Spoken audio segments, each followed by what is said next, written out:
Just knocking heavy. 215s, now it's 316s. But I'm talking about her begging man, cause you Christians crazy. All I do is think of Jude Troop 1989. Now all I see is troops cause of 1969. Flames coming soon, all I see is turpentine. But I can barely see no evil, I'm legally blind. See no evil, fear no ego, love of money, root of evil. Humpback, eye of needle, crooked letters, spell I eat them. Neglect must I never feed them. Thoroughbreds, I gotta breed them. Brilliant minds, I gotta free them. Some can't go, I gotta leave them. Extraterrestrial, pray I become celestial. Extraterrestrial, pray I become celestial. Rizzle. Cherry, cruise control, look at the glow, amazing. Terrible, flame of fire, here to devour, blazing. Swing low, please save me from all the ones that hate me. The Israelites stay patient, returning home to our nation. Chariot, cruise control, look at the glow, amazing. Terrible, flame of fire, here to devour, blazing. Swing low, please save me from all the ones that hate me. The Israelites stay patient, returning home to our nation. End to end, cut off the thief, I can't take it here. Forever dead and paying dividends. Reparations to Jerusalem for everything that they stole from there, and all the lies that they sold us here. Take me home, flying through the air. The speed of light is your first gift. The firmament about to crack it. Leviathan release the kraken. The angels here to get it cracking. I'm leaving it all, no packing. No Lot's wife, not looking backwards. Let my people go from their shackles. We beat the nation down to a fraction. And my God about action, black as a coal, ruling the globe. This ain't new to my people, we heard it before. The sheep hear his voice and they instantly know this is our independence, yeah, we got to go. Wow, more than conquerors, fight every trial. No time to waste, the timing is now. Pow, space age prophet. Yeah, it's going down, just wait for the crown. Judah is bold as a lion. Hey, drop me off in Mount Zion. Hey, teleport to pass the time. Hey, the Israelites, we about to shine. Babylon, burn to the ground. Listen up for them trumpet to sign. Them chariots fly, yeah. Chariot, cruise control, look at the glow, amazing. Terrible, flame of fire, here to devour, blazing. Swing low, please save me from all the ones that hate me. The Israelites stay patient, returning home to our nation. Chariot, cruise control, look at the glow, amazing. Terrible, flame of fire, here to devour, blazing. Swing low, please save me from all the ones that hate me. The Israelites stay patient, returning home to our nation. Slave ship to the spaceship that's fly. Chariot beams you see in the sky. Scariest thing you seen with your eyes. There's niggas and fringes that look like God. Black as the image Ezekiel saw. Angelic creatures don't look like a dog. Four heads, never heard one of them bark. Got a whole lot to say, where do I start? Precepts, dust on my shoulder, I need swept. Isaiah 60, they need help. The build of these walls, foundation and all, and they about to get it. Soon as I get home, yeah, they about to get it. You wanna get on and get in the spirit. Sauce in this dripping, ain't looking for chickens. Be strong in the Lord, pop power with the spinach. I'm living whenever my people get shot down in the streets. Zechariah was a beast, prophesying in the east. It's going down to say the least. The leaven rise, that's the yeast, it's sending our members. When Babylon fall, you're the timber. Christ called us the snow in December. Captives, read his word and remember. Greatest people on the earth. I know that it hurts. Mama been crying, brothers been dying. Where's the mirth? It ain't in the church. You heard it here first. My people, God's only chosen. Holy is heaven, chairs that we rolling. Gone. Chariot, cruise control, look at the glow, amazing. Chariot, flame of fire, here to devour, blazing. Swing low, please save me from all the ones that hate me. The Israelites stay patient, returning home to our nation. Chariot, cruise control, look at the glow, amazing. Chariot, flame of fire, here to devour, blazing. Swing low, please save me from all the ones that hate me.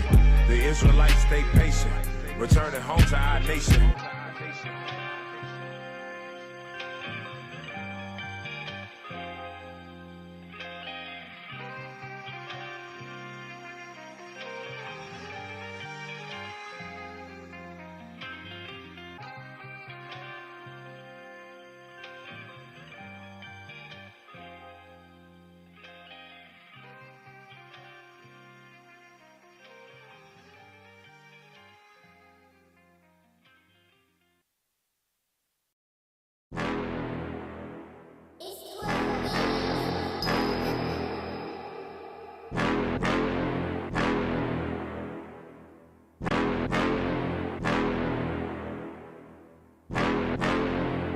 try your luck. A lot of these demons just trying us. New man alive, I can't die enough. Jews they been black, no denying enough. These curses been on me, can't cry enough. Longing all day for the freedom. I got some enemies more than just eat them. They don't understand it, he told you in Peter. Trying to get back to the garden of Eden. This the last show, the righteous judge standing at the door. 6 rings on me, like MJ, 2/3 got to go. Double honors, we a flock of kings. Great light shining on the earth. The laws of Yah can't cut the corners. Tree of life is not a stain on us. Watch me whip a chariot. BHI, they put the blame on us. The Bible is a weapon. And you know we always got that thing on us. Who gon' rise up for the king? Chain me faster than an eye can blink. Redeem me from Edom. These last days, ain't no time to faint. Yup. Big things popping. What time the great horde dying and them bombs need dropping. Most high about to switch a noodle, go Alfredo on them imposters. Cooking coons in the month of June, they can't barbecue like Papa.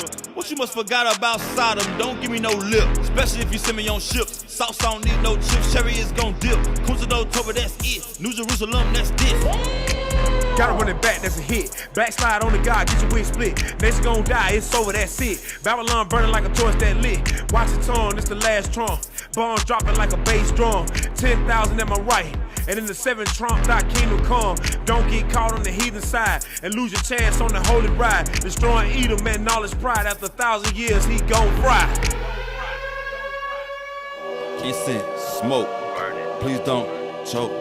You need prophets, OJ, no pope.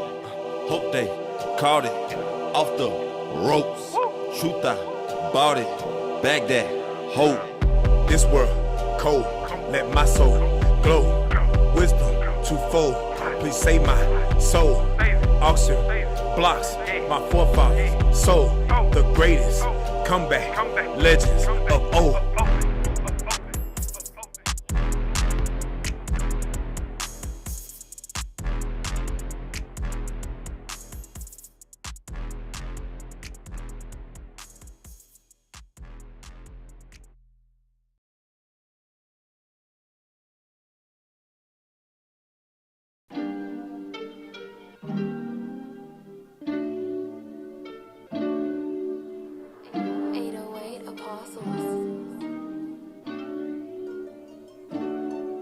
Work, count them up.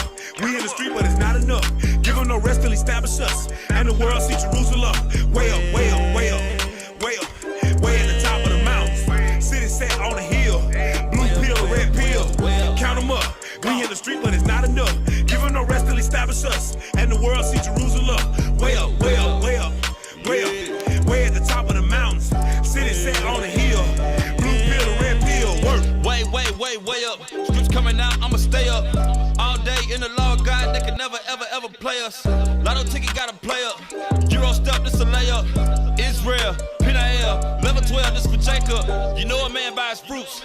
You can clearly see the roots. I see men in trees walking. Mark 8, that's the truth. Hot water, collard soup. Eat the law like Luke. Chapter 4, verse 4, same thing in Matthew. Precepts got you hypnotized. Hypocrites that made me sick, this ain't no Farrakhan. Average guy, no, I'm immortal, we the sons of God. Bout that work like a career, this ain't no summer job. Flip these scripts like summer sauce. Young, cold Israelite prophets. Shofar blow, get it poppin'. Esau can't stop it. Ishmael can't stop it. Cold Israelite prophets. Man of war, that's what God is. Moabites can't stop it. Ammonites can't stop it. Why? Count them up. We in the street, but it's not enough. Give them no rest till he establish us. And the world see Jerusalem. Way up, way up, way up, way up. Way at the top of the mountains. City set on the hill. Blue pill, red pill. Count them up. We in the street, but it's not enough. Give them no rest till he establish us. And the world see Jerusalem. Way up, way up, way up, way up. Way at the top of the mountains. City set on the hill. Blue pill, red pill. Work. Putting that work in like a surgeon, carry my burden, know this resurgent. Did all the searching for the King James Version.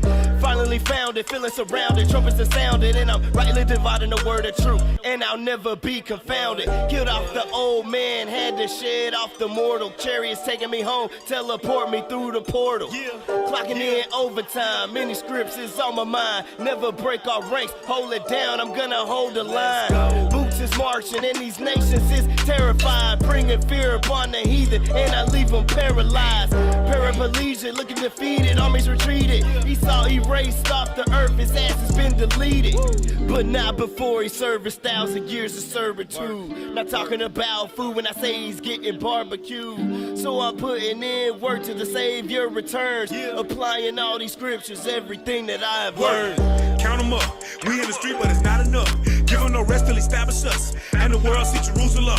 Way up, way up, way up, way up. Way at the top of the mountains. City set on the hill. Blue pill, red pill. Count them up. We in the street, but it's not enough. Give them no rest till he establish us. And the world see Jerusalem. Way up, way up, way up, way up. Way at the top of the mountains. City set on the hill. Blue pill, red pill. Work. City set on the hill. Hurt your neck trying to look up when the saints rule this earth. Your whole life gonna be shook up. We fishing some men, trying to get you to turn from your sin. No looking back, let the righteousness in. Give them the word, now our kingdom begins. Yeah. Shalom to all of my kin. Yeah. Your show Dispersed abroad, it's time to repent. Your show is scheduled to start in 34 seconds.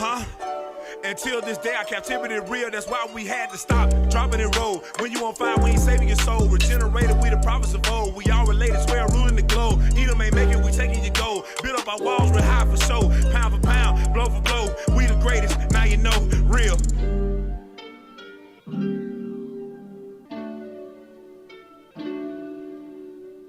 Your show will go live in 5 seconds. 4, 3, 2, 1.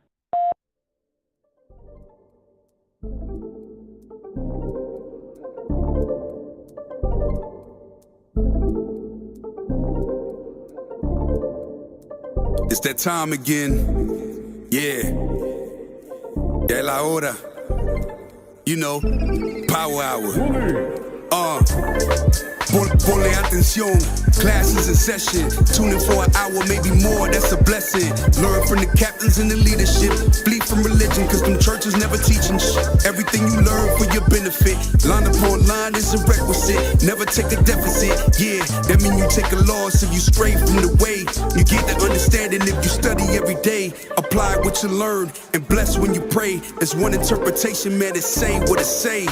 Ya viene el tiempo, entra para el templo. Aprende del maestro con talento. La Biblia es el centro, usando a Israel como instrumento. No te pierdas en doctrina como viento. Estudia y ora y aplica. Tiempo para Dios, ven, hace una cita. Escritura dinamita, morenos y hispanos israelitas. Oye cómo explica Israel unido en Cristo para la vida, nunca se divida. Tune in, it's the power hour. Learn your family history, don't be a coward. Yeah, tune in, it's the power hour. I said learn your family history, don't be a coward. Yeah, history to learn. It's the power hour. The 11th hour. Tune in to your history. You know it ain't no mystery. Power hour. The 11th hour. You gonna get your history. 11th hour. Power hour. Shalom, shalom. Welcome to the Power Hour Plus. I am Deacon Joshua. Shalom, Officer Ishaya. Officer Tobias. Too much of my chest was showing. I had to button the second button. I didn't even know that. Come on, man. What is it? The oily chest? No. Taco meat. Rico Suave. No. I don't got the taco meat, all right? I don't got the taco meat. It's a Rico Suave. That's another reason you know I'm not, I don't have too much Esau genes in me. Stop. Not hairy, like a hairy garment. Nah, bro. Not that hairy. Who raised you? Come on now. Stop. Hey, welcome to the Power Hour. We are back. Wow, is this like my third week in a row? I feel like I went months where like I wasn't coming every week. Because you, just different things going on. No. I got to start, I might have captains fill in like when the officers can't so that we don't do replays. Like I noticed, like, because the deacons will have like some captains fill in on some of the other shows. So maybe I'll do that. I'm going to tell Captain Zakar. Someone that does a good history. Zakar likes jumping on the shows. And we make a Four Corners News. Hey, D2 we kind of late for East Coast though. We kind of late Yes, for we East are. Coast. They might not want to be on it. Hey, Captain Zakar is a great promoter too. Yeah, definitely. You know, hey, shout out to Captain. He always gives love to the Power Hour Plus. They Yeah, promote yeah. us a Yes, lot. he does. Zakar, that's my dude, bro. He's all right. I'm not gonna make no. I got jokes on everybody. I'm not gonna make no jokes about him on the air. I love you, Captain Zakar. Hey, I want to let everybody know. Pull that up on the screen. Today's Power Hour Plus episode is brought to you by IUIC TV. You can now watch videos on demand on IUIC TV. Oh, We are wow, now finally. on IUIC TV, the Power Hour Plus videos on demand. Pull that up for the people. Wait, so we go live on IUIC TV, right? We've been doing that. Yes, sir. Right, but we just haven't had the catalog of on demand after the fact. Exactly. Oh, so okay. now we're doing it. We're getting the team, and it just started. Wow, oh, you got the patriotism, the Americanism show. Okay. Yes, sir. So we just The started. ignored racism. You know, I never finished that. 6. We never finish anything on this show. What the hell is wrong with us? It's just too much good stuff from one topic to another. We never finish anything on this show. What the hell is going on? Oh, you got From Boys to Men. I got to get back to that. That was another one. Bro, I still got the rest of that book to bring out and break down. Remember, I was supposed to go into categories and things like that. We were just talking about that before we went live. Like, just in class topic, when in general, it's like topics just all over the place. I'm telling you, man, the Bible's not a small book, but I think sometimes some people get complacent with it. Oh, yeah, I haven't heard that scripture. Yeah, I know that scripture. Bro, there's so much in there, bro. I don't know any other book that's like that, and I went to school for applied sciences, and you get it through your science book, and that's it. There's not like new stuff coming out. I mean, it is what it is. Yeah, okay, this is what you applied to this scenario, and that's it. But the Bible's like more encompassing in that. You got prophecy, you got history, you got how to live your life. You got how to deal with situations. I mean, all types of stuff is in there. So, all praises for that. That's how you know it's a living book. It's midnight upon us. You know what? I did enjoy that show. I think that was a good one. That was when they were talking about the clock. Yes. Yeah, that was the doomsday clock. Yep. That was good. We went into a little bit of. I don't usually go. I've said this before. I don't usually go into prophecy too much. It's not really my strong suit. But occasionally I can see a little something. Yes, sir. Occasionally I see a little something here and there. The one everybody would really liked was examining Christ's crucifixion. Wow. You know, and that's funny because that was very casual, that show. It was more just going into really reflecting on the sacrifice and the details of it and stuff like that. And it was you chose it out of nowhere because we really didn't have nothing. No, I had topics that I could have went over. I think Caleb had posted something. Yes. From like an article, Officer Caleb here in Phoenix. I said, damn, we gotta go over this. I don't know, my mind just starts musing on things and I just go. So all praise to the Most High. We're now video on demand episodes on IUIC TV, brothers and sisters. We just started, so it just went live last night. All right, so from there y'all can go and not only watch us live on IUIC TV, but I'll go back and watch episodes from the past. Oh, wow, all praises to the Most High.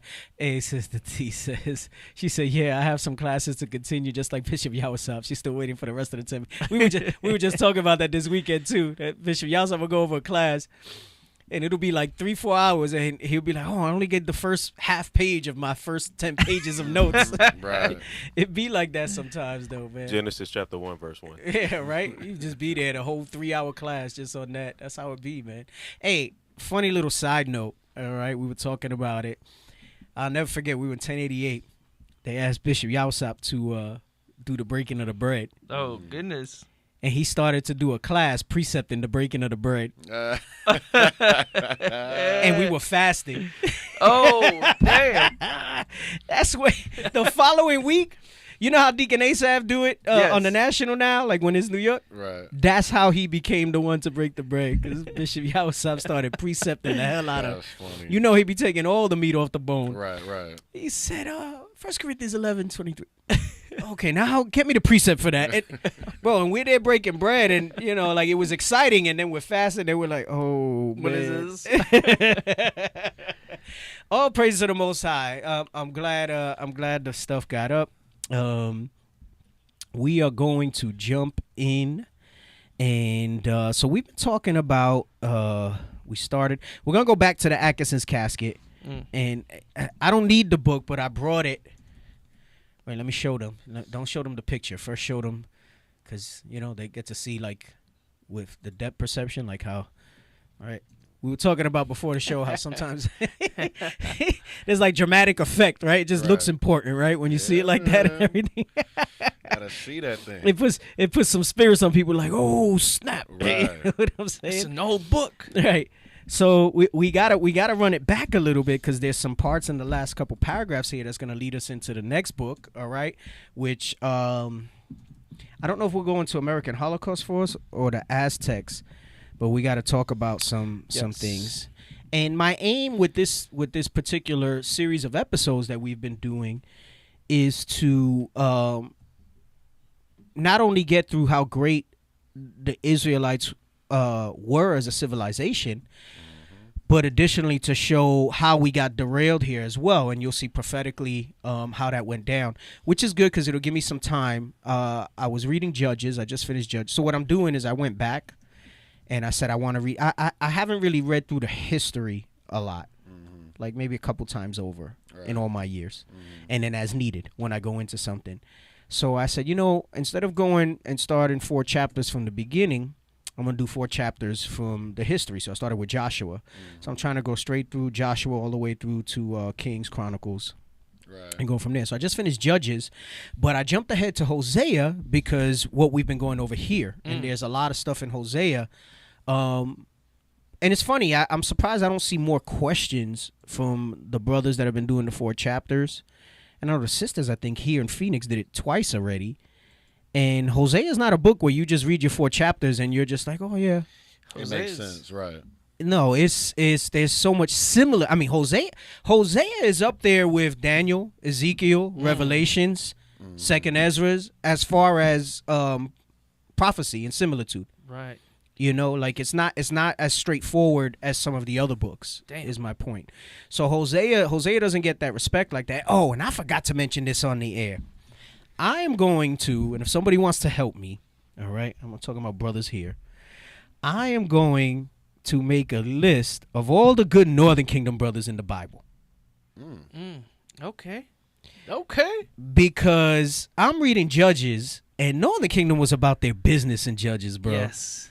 Yeah. And here's one where, see, this is how you know it's spiritual. Get me that, where Judah will not vex Ephraim, and Ephraim will not envy Judah. Bring it out. I gotta bring this out real quick because I'm about to make a point. Bring it out. Because this is the Power Hour, right?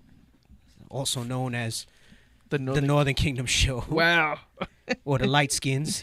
Right. At this point, right. Damn. Or the Light Skins. Officer Zara was giving a little bit more depth. He gave a little more. He gave a little more color depth on the color Pantones there. It was a little, but just a little bit. Officer Zara was like this color here. Right. Like this. 11. Officer Zara, get me that real 11, quick. 13. And I'm gonna show you how this is spiritual, because I know my Judah brothers that be teaching aren't doing this on purpose, but I'm gonna show you how it's spiritual. I'm gonna show you how it's spiritual. Read this scripture. The book of Isaiah, chapter 11 and verse 13. The envy also of Ephraim shall depart, and the adversaries of Judah shall be cut off. Ephraim shall not envy Judah, and Judah shall not vex Ephraim. Right. So first, I like to point out that a lot of times Southern Kingdom flips this, and they say it's Northern Kingdom vexing. No. We would envy, right? And this is why the tents of Judah had to be raised first. That envious spirit was there when you see that in the split, right? Because we were like, we got 10 parts in David, right? And listen, you can go back and forth and say, oh, well, yeah, Southern Kingdom was tough on them, so on and so forth. And yes, that may very well be true, but that was of the Lord, and that's why that went down. It wasn't because it was necessarily any beef and stuff like that. It would have been resolved if God wanted it to be resolved. But he had, the end from the beginning played out, so that had to play out. Correct. But the scripture says that Judah should vex Ephraim. It's not the other way around. And I hear that all the time from Southern Kingdom. Why you vexing? Why you vexing? No, that's not what the Spirit says. The Spirit says we were envy. I'll give you that because that's what the Bible says, but don't talk about vexing. You're vexing. I'm going to give you an example of vexing. Say something about this because I got to look it up first real quick before I bring this out. I'm going to bring out this little revelation. All right? Say something, because you're Southern Kingdom. Come on, you're Southern Kingdom. You're Southern Kingdom, I'm and curious guess what? To see where it goes. No, because you're Southern Kingdom, and then coming to Phoenix, there's a lot of Northern Kingdom brothers. It is. But you know what? We have a lot of Southern Kingdom in Phoenix too. Say something clever, bro. No, wait up, because Be clever. Go ahead. You got something? Because a lot of people tell us, hey, there's a lot of Northern Kingdom in Phoenix, and I'm like, yeah, but we do have a lot of Southern Kingdom in the school too. All right. We Are you have gonna a say mix something of or not? everything. I got nothing. I got nothing. You're in the power Okay. hour for a reason, bro. So going back to my point that I said I want to make a list of good Northern Kingdom brothers. Now listen, there's not a lot. There's not a lot. But there's more than just Joshua and Hosea. All right? There's more than just Joshua and Hosea. For example, in the book of Judges, everybody loves Gideon, right? Right. Gideon was strong and mighty, right? Yes, sir. Right? Gideon powerful, Yes, right? sir. Let's get Judges. Let's get Judges 6. And let's go to verse 15. The book of Judges, chapter 6 and verse 15. Actually, start at 14. Verse 14. And the Lord looked upon him and said, Gideon, come on. Go in this thy might, and thou shalt save Israel from the hand of the Midianites. Have not I sent thee? So God said, go in your might, Gideon, and you are going to save all 12 tribes from the hand of the Midianites. Come on. And he said unto him, Gideon said unto God, come on. O my Lord, wherewith shall I save Israel? He said, man, come on. How am I? Me? Come on. Behold, my family is poor in Manasseh. In what? In Manasseh. In what? In Manasseh. In what? In Manasseh. In Manasseh. All right? Where's my bombs? I know you're all Southern Kingdom out there. I got multiple bombs. I want a bomb that goes boom. Bring out the bombs. What is this? I think they got to wait for the bomb to reload. They got to wait for the bomb to reload? Yeah, that's what it is. Come on. Read it from verse 15, Verse 15 again. And he said unto him, O my Lord, wherewith shall I save Israel? Behold, my family is poor in Manasseh, and I am the least in my father's house. Gideon was from the tribe of Manasseh. Can we get one more? All right? But nobody wants this. See how Southern Kingdom suddenly vexes Northern Kingdom? That was a well-timed. Is that a kick? I like to think it's a kick and not a slap. I thought it was a slap. I feel like it's a kick. I feel like it's a front kick to the chin. Right? Oh, wow. Very detailed. I feel like it's a front kick to the chin. Very detailed. So we got to put some respect. All right? Listen, I know Northern Kingdom has their history, silly doves and all of that. It's the truth. It's the truth. Facts. It's facts. But there's also some good. Can I Come do on. one more? Hey, and the who's who backs that up. All right? So I make sure that I do my diligent search so I don't look all crazy. All right? Tobit, Northern Kingdom, Tobit. right?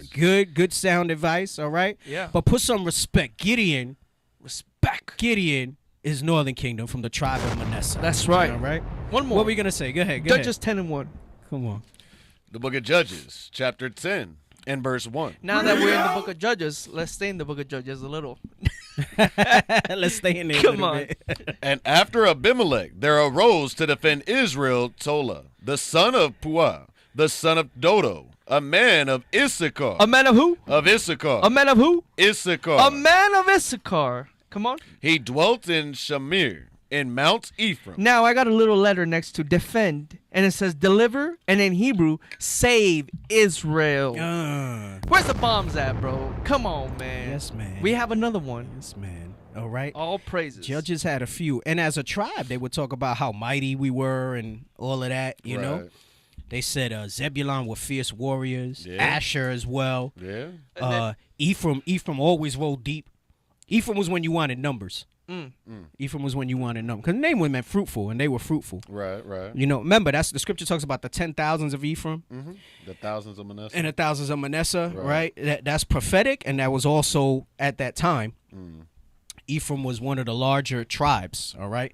Remember, when you look at the division of land, they had two portions divided in the middle. I don't have the map here, but the way it was set up. So, oh, wow. Who's calling? Who is that? We have Brother Ephraim. Oh, Brother Ephraim. Hey, he like the only one who called us. Yes, Right. Shalom, Brother Ephraim. Most High Christ bless. Welcome back to the Power Hour. Hey, Shalom. on Most High and Christ bless. You know I was going to call in. You know that, right? Just saying. All praise to the Most High. You know, that's what I'm talking about. Because what you're saying exactly, I've had that happen. Right when I came into this truth, the fact that some of us are light-skinned, some of us are dark, they definitely do that, you know. And that's all 12 tribes, you know what I mean? So at the end of the day, yeah, you're all right praise about to the that. Most You're High. right. You in the spirit, you know what I mean? I was reading that Hosea today, and there was a lot of scriptures about Ephraim. And I'm like, damn, all praise to the Most High. You know, there's some good. All You know praises, all like, praises. There was a scripture that I think the bishop brought out a while back. It was about, I believe it was a brother that was Levi. The Southern Kingdom didn't help out that brother, but there was Northern Kingdom. Sorry. It's a There was parable. Northern Kingdom that came by and saw his brother and was like, you know what? Yo, I'm going to help him out. I'm going to feed him. I'm going to take care of him. You know what I mean? And that's how it Oh, is, you're talking Not about everyone- the Good Samaritan parable. Yes. Yep. Yes. Yes. Yes, sir. Yes, Yep. sir. You Mhm. know what I mean? So all Yep. praise to the Most High. The Spirit's moving. Yeah. All praises. All praises. You know, so- Hey, we gotta I'll give a listen. shout out, all praise to the Most High. Yes. Thank you. Appreciate Yes, the sir. call, Hey, brother. All right? Ephraim, and I saw you this Sabbath in LA school, but it was during class, so I saw you in the middle of the crowd, so I didn't get to shalom you, but sign Christ bless, bro. Yeah, man. I saw you too, man. I was like, man, you know, we doing a little voluntary fast. I'm like, no, I'm going to try to shake the brother's hand, but I got a lot of things I got to take care of. But, hey, all praise to the Most High. Lord's will, you know, you come through. Hey, you gonna be at Tabernacles? Tabernacles? You gonna be at Tabernacle, West Coast Tabernacles? Lord's will. All right, Lord's will. I'll see you out there, brother, will. soon. See you in a All few praise weeks. to the all right? Most High. All praises. Thanks for Yes, sir. tuning in. Praise Thanks the for Most tuning in. High. Yes. Hey, and listen. Hey, with that being said, go ahead. Okay. Hey, listen. It's not to try to cause schisms, but we got to be aware of how we move and stuff, and so on and so forth. Is that's why I say it's spiritual. It's spiritual, and even on the Northern Kingdom, man, you gotta be conscious. You know, don't be in that envious spirit. All right. Right. You gotta fight. You gotta fight what the prophecy say there, as far as how we roll. All right. We coming back in the right spirit. Right. Where's that other scripture where it talks about I will bend Judah and fill the bow with Ephraim. All right, Zechariah. see, because that's what we really trying to get to. All right, that's what you seeing now in these last days. Zechariah 9 and verse 13. Dang, he knew exactly. He said, "Yeah, I like that one." Yo, that was a heavy one, bro. He You said brought it that like out in the class, and I was like, you were going over. You started with the. You always like to start with the Psalms 2. About the heathen rage and the people imagine a vain thing, and then how they want to cut asunder and then you went into this one. And I was like, dang. Yep. Right. This is what you're seeing here in these last days. All right. Come on. Let's read this 9 and 13. Zechariah 9:13. The book of Zechariah, chapter 9 and verse 13. When I have bent Judah for me. Right. Because Judah was bent for. I mean, now this is going into when we actually doing some damage, right? When Christ returned with all the angels, and we got to search them out from the clefts of the rock, right? All right?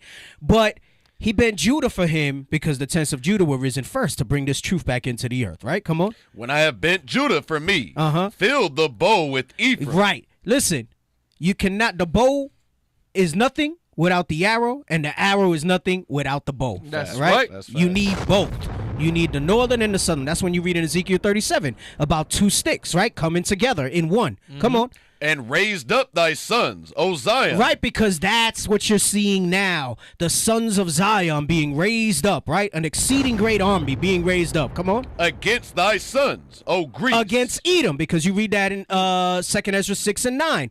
Esau is the end. Jacob is the beginning, right? The heel and the hand are between these two. That's the thing that God ordained from the beginning. Come on. And made thee as the sword of a mighty man. Right. And he says, and together we will be as the sword of a mighty man to cast down the strongholds. All right. So all 12 tribes worldwide. That's what's going on. Right. Swallow that Esau, swallow that nation. Right. That's what they want. That's what they fear. That's what they fear. Anyway, so let's jump at he has it ready. He has it ready. You know, I don't know if like in the background y'all could screen the stuff that Solomon posted. I think he actually gave better timestamps this time. Okay. Because it looked like he has some good information in there pertaining to I think is what we were talking about last week though, right? With the stones and the artifacts and stuff like that. Let me see what we got here. Yes, there's one that he put a good picture, a good screenshot of let me see. You know what? While you do that, pull up the little Marco Rubio YouTube short that I put. All right. And while we look at Solomon's thing, I just put this there. It's a short because remember how we talk about Trick Baby, not Trick Daddy. The Trick Baby movie, right?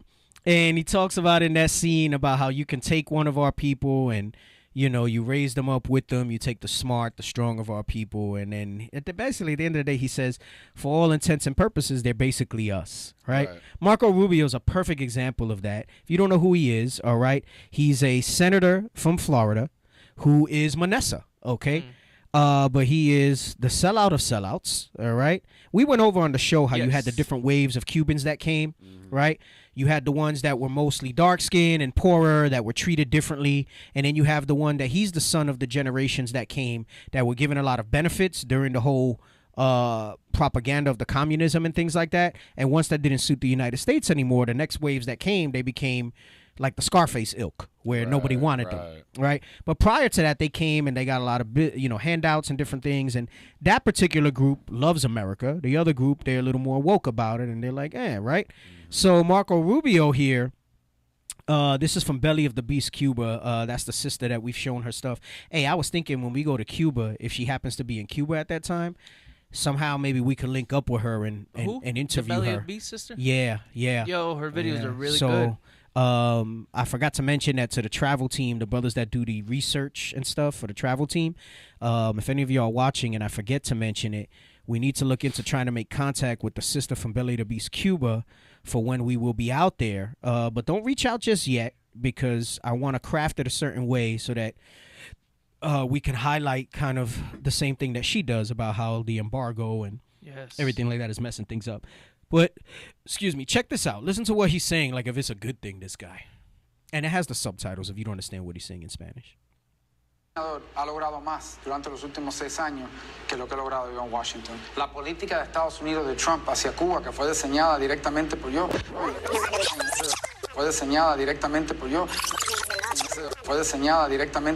Right, so what he's saying is that the policy, that Trump's policy for Cuba, which has made it worse for them there, he says he's the one who wrote it. Damn. He's the one who wrote it. Damn. And he's saying like it's a good thing. He's speaking in Spanish in Telemundo, right? This was as recently as Friday. Yes. And he's saying he's responsible and that the policy's still in effect under Biden. Right? Go ahead, play it again. Ningún senador ha logrado más durante los últimos 6 años que lo que ha logrado yo en Washington. La política de Estados Unidos de Trump hacia Cuba, que fue diseñada directamente por yo,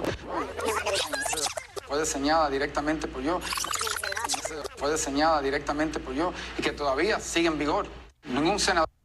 That's it. Right, that's it. So I just want to highlight that. This is last week. Treachery. Yeah, man. Hey, Deacon, just in case they couldn't see what the word said, he said, which was designed by me. Yep.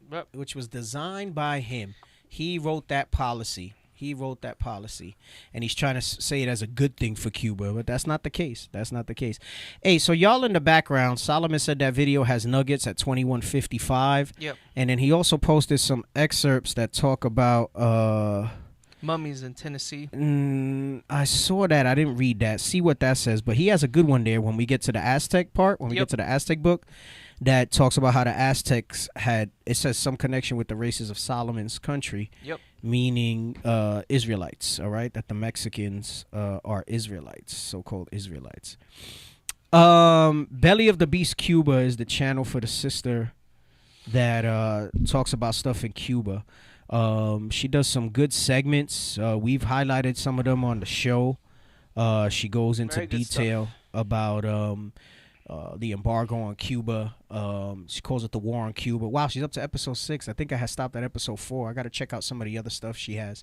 But yeah, brothers that are on the travel team, if you happen to be watching the show or if you watch it on the replay, maybe we could reach out to her through her channel and, Let's that up. Let's talk about it from the perspective of the Power Hour and not IUIC, because she might just shut us down off of that.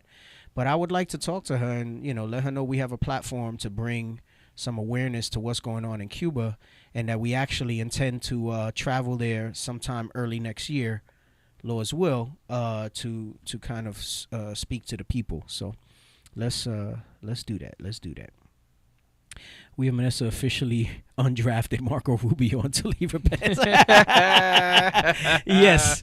Hey, Ted Cruz, another one. I think he's Manasseh too, supposedly. Ted Cruz? Ted Cruz from Texas. I thought it was Esau. No, Ted Cruz. No, he speaks Spanish and everything. Yeah, but like I said, he's of that ilk that he's like the children of the ones that came that got benefits, and right. They're very pro-America in all things, right? So Ted Cruz. Yeah, see, they say he's American there because of his citizenship, but I believe he's Cuban. Yeah, click on his wiki. Click where it says wiki. Right? No, you have it up there. Go up. No, you go back to where you were, and it says Wikipedia right on the right. Go up right there. Click on that. It'll bring up his page on Wiki, and then scroll down to early life. See if it says anything about him being Cuban born. Early life and family. Early life and family usually is where they'll tell you that. Oh yeah, second paragraph. Cruz's father Rafael was born and raised in Cuba. Right. The son of Canary Islander who immigrated to Cuba as a child. Right. So he was born and raised in Cuba. So he's Manasseh. He might be Benjamin if it's the Canary Islands. Nah, he's Manasseh. He's Manasseh.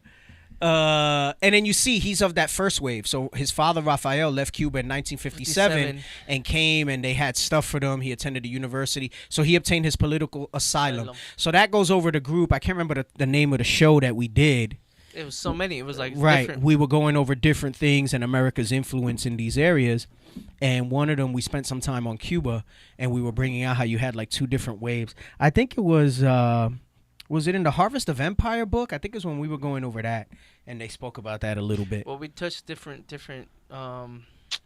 We touched Cuba a couple episodes, like 2 or 3 episodes. Yeah, I think we did. Yeah. I think we did. Yep. And then from there we went into Mexico, Guatemala. Right. That's it. Yep. Anyway, let's get back to the book. All right. And pull up that page. And I think we want to go to the lower right paragraphs. Right there with the dots. No, scroll up. Right there where it says, as America became settled. Your eyes all right? Yeah. Look, he brought it in a little closer for you. I appreciate you. To try to see it with the. Thank you, IT. Thank you, IT. All right, let's read that from the top again, because that's going to help us segue into the American Holocaust book. Yes, sir. Go ahead. As America became settled by a civilized people, and the industry of the enlightened divested lands of the rough productions of nature. Right? So it says America became settled by a civilized people.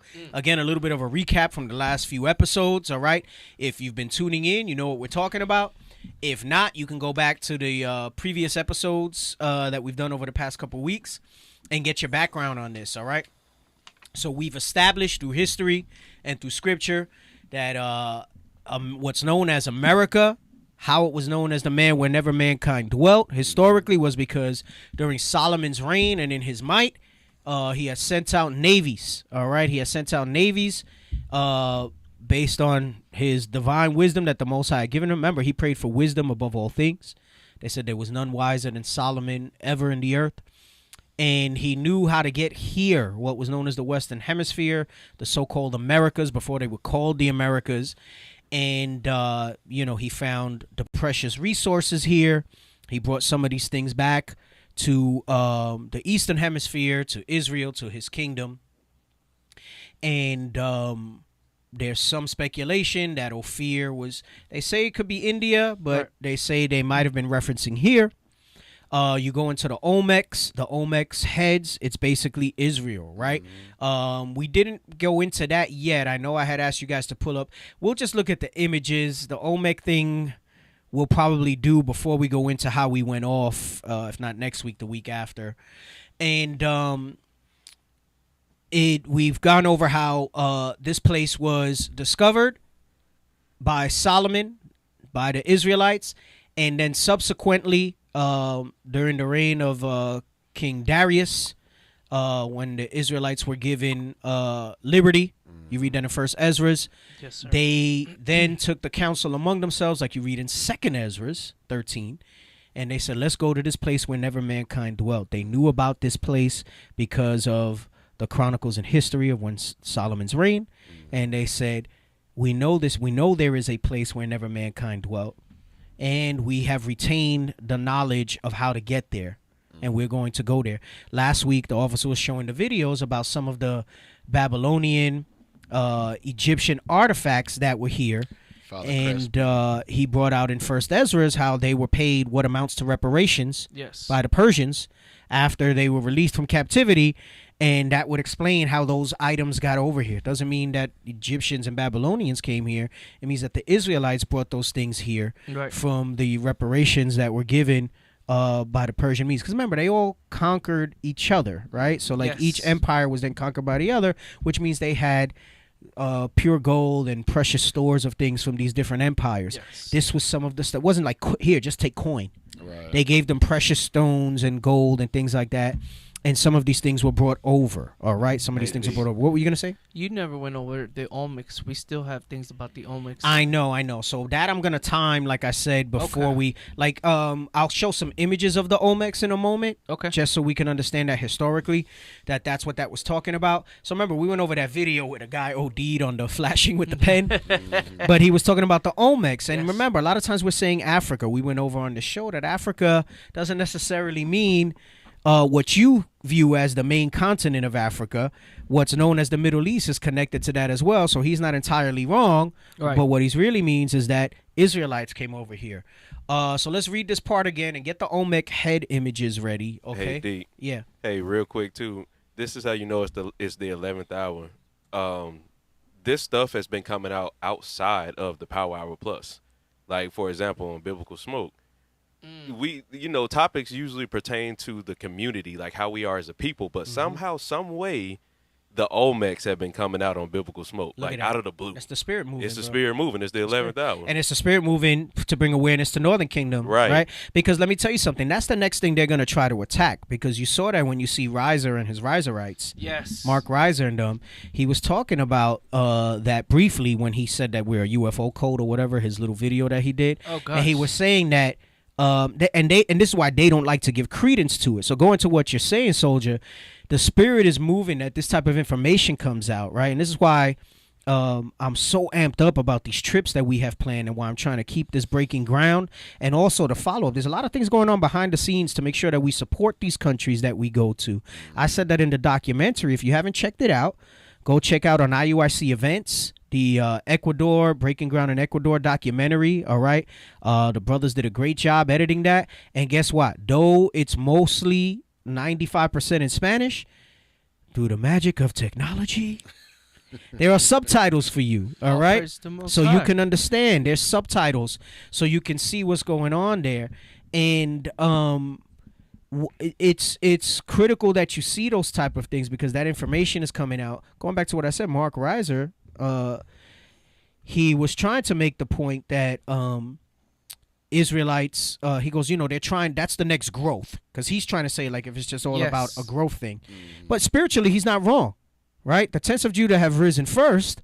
Now it's time for that 11th hour action to happen, with Northern Kingdom being more pronounced. So what you're saying, Soldier, makes a lot of sense, because if that's how the spirit's moving for this information to start coming out in that way, even outside of what we're doing on the show, then that goes to show you that's the next phase. And what I'm saying, as I go in this big circle to say all that, is critical that the support maintains there, because that will be the next thing they attack. Right.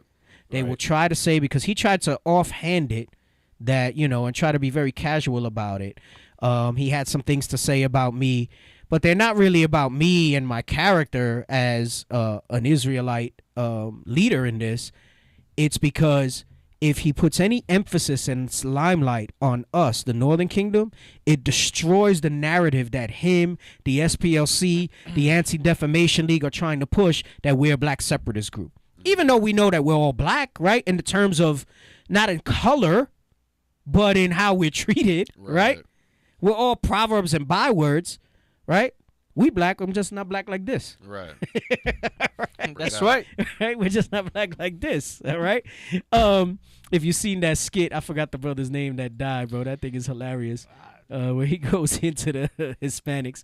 Papi Don't Snitch is called. Look it up on YouTube. It's hilarious. I forgot his name, man. The brother died from like some heart condition. Hilarious. Straight up. That's straight up how it was in New York anyway. You could tell he's from New York. But anyway, what they're trying to do is not give credence to the Northern Kingdom thing. So what you said is profound, Soldier, and bringing that out, because if the spirit is moving that way, it's because this information needs to be brought to light, because that's the next thing Esau is going to begin to attack as well, because it changes the whole dynamic of what they've been trying to say about us. Hey, and guess who was on there center stage talking about it? It was Esau. Yeah, of course. Hey, so Deke, also this means that, you know, Lord's will, we'll see you hop on Biblical Smoke, you know, drop a little Northern Kingdom history. I'm just gonna throw it out there. Bro, you know why I tell you, I've avoided that thing like the plague, so to speak, because I saw brothers not sleeping. I saw brothers missing work, all that stuff. I can't be rolling like that. I know how I was when AOL Messenger, when AOL first came out in them chat rooms, bro.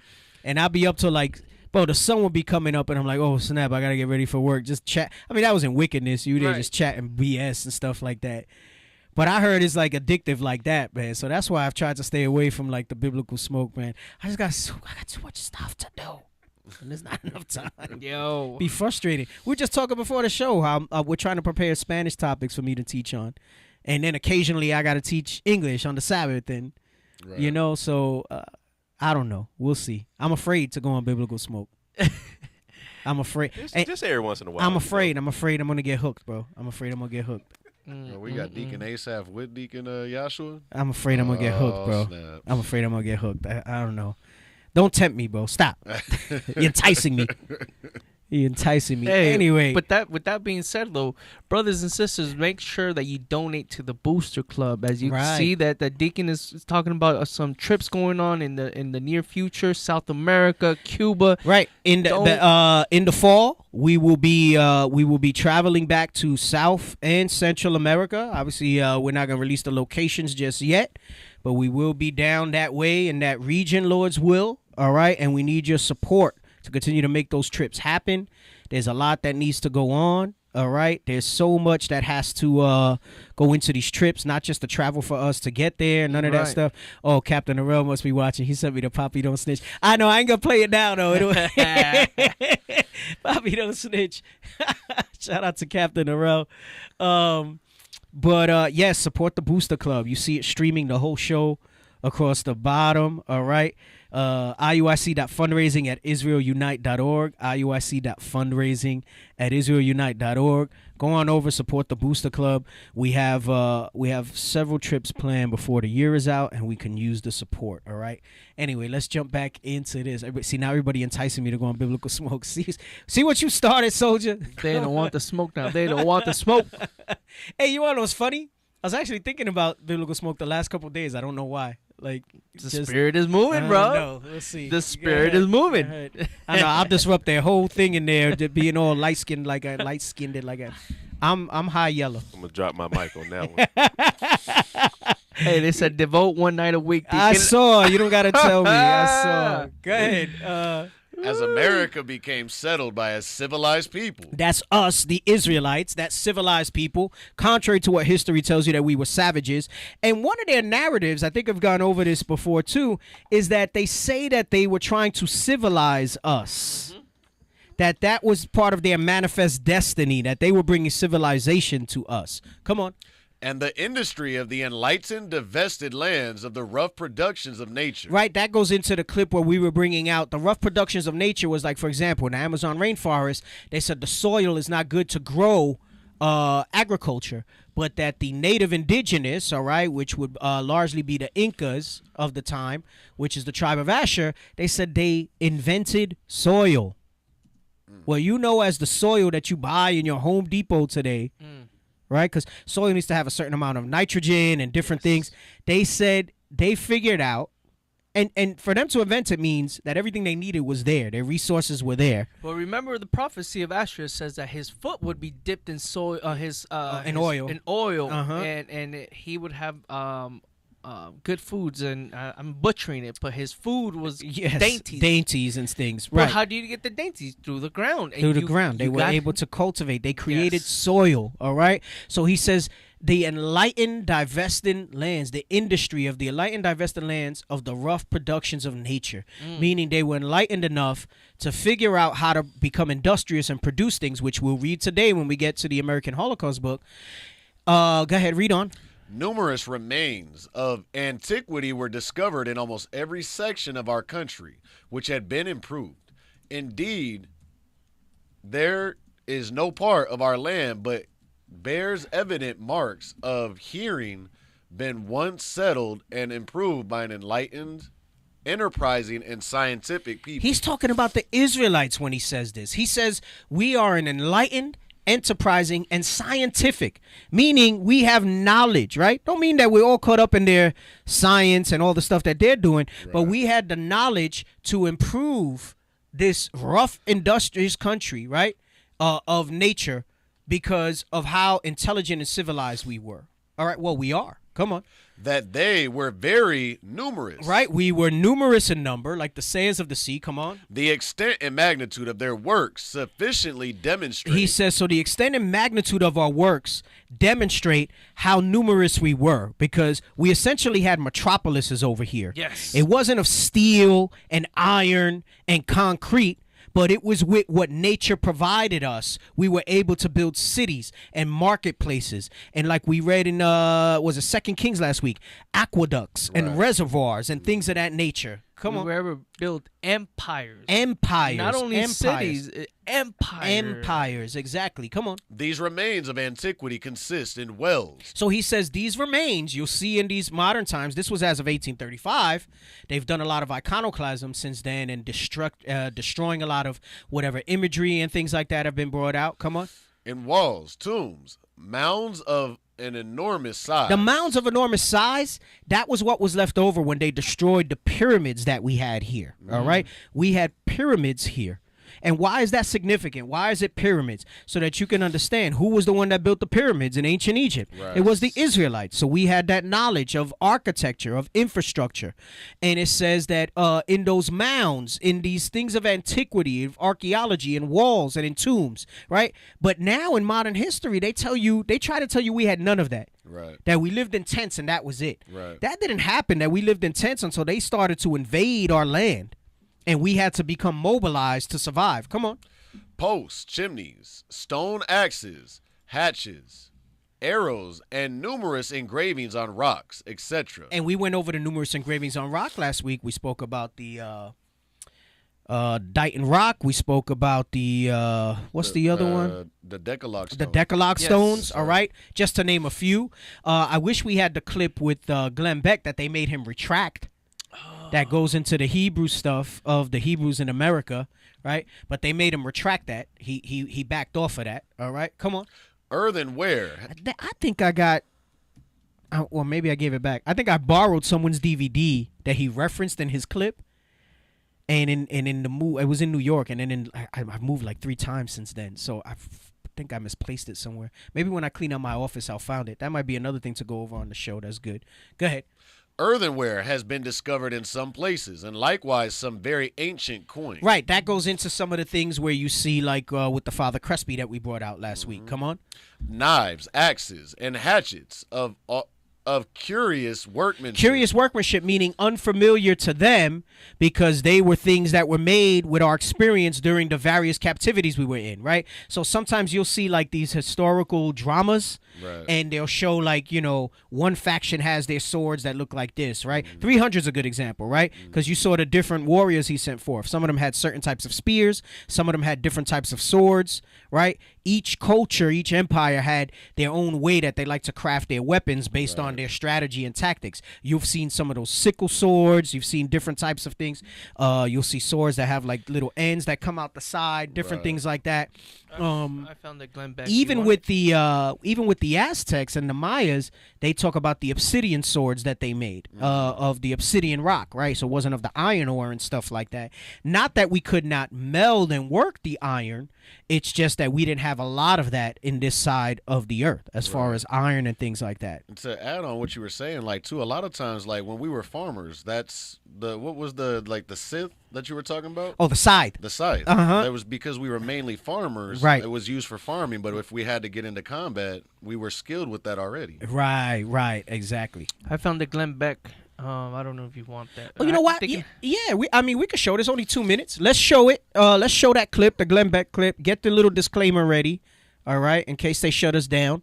This is a throwback, because this has been around for, what? Yeah, so this I saw this years ago when I was in New York, 2010. Dang. So look at how old that is, 2010.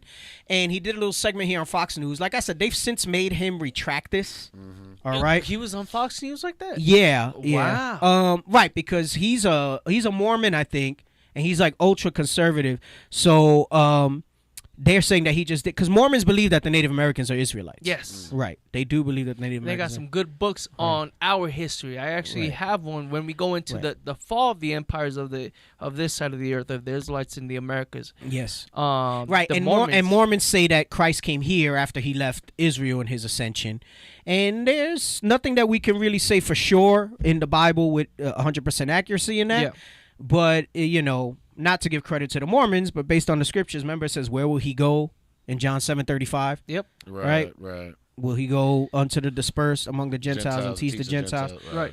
So it's probable, right? But we don't know. No, but and then I have a book that the Mormons wrote about the Native Americans and how we were speaking Hebrew and all kinds of historical facts of just very good stuff. I got this book from Deacon Nathan when he went to Vegas. Yes. Okay. All the right. View of the Hebrews. Oh, I have that book.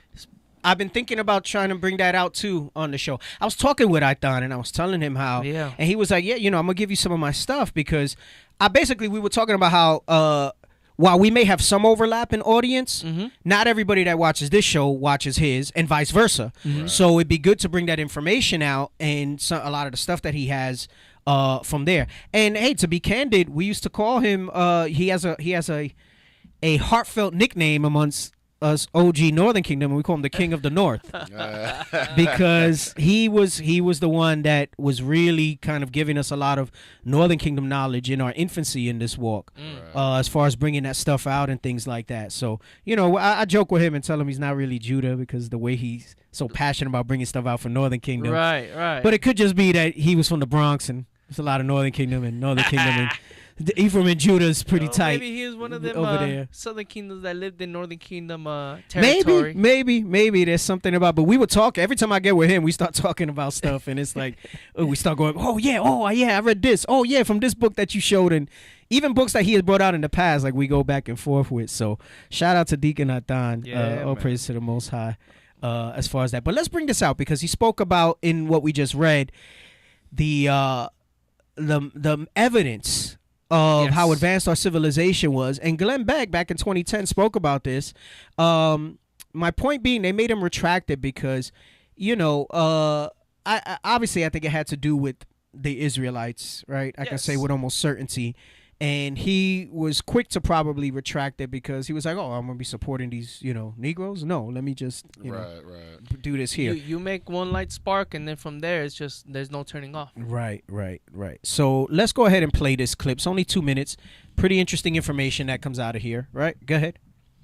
In 1860, David Wyrick, he's a guy who surveyed the Newark earthworks. He was digging into a mound near those earthworks, and he found a wooden coffin made of oak.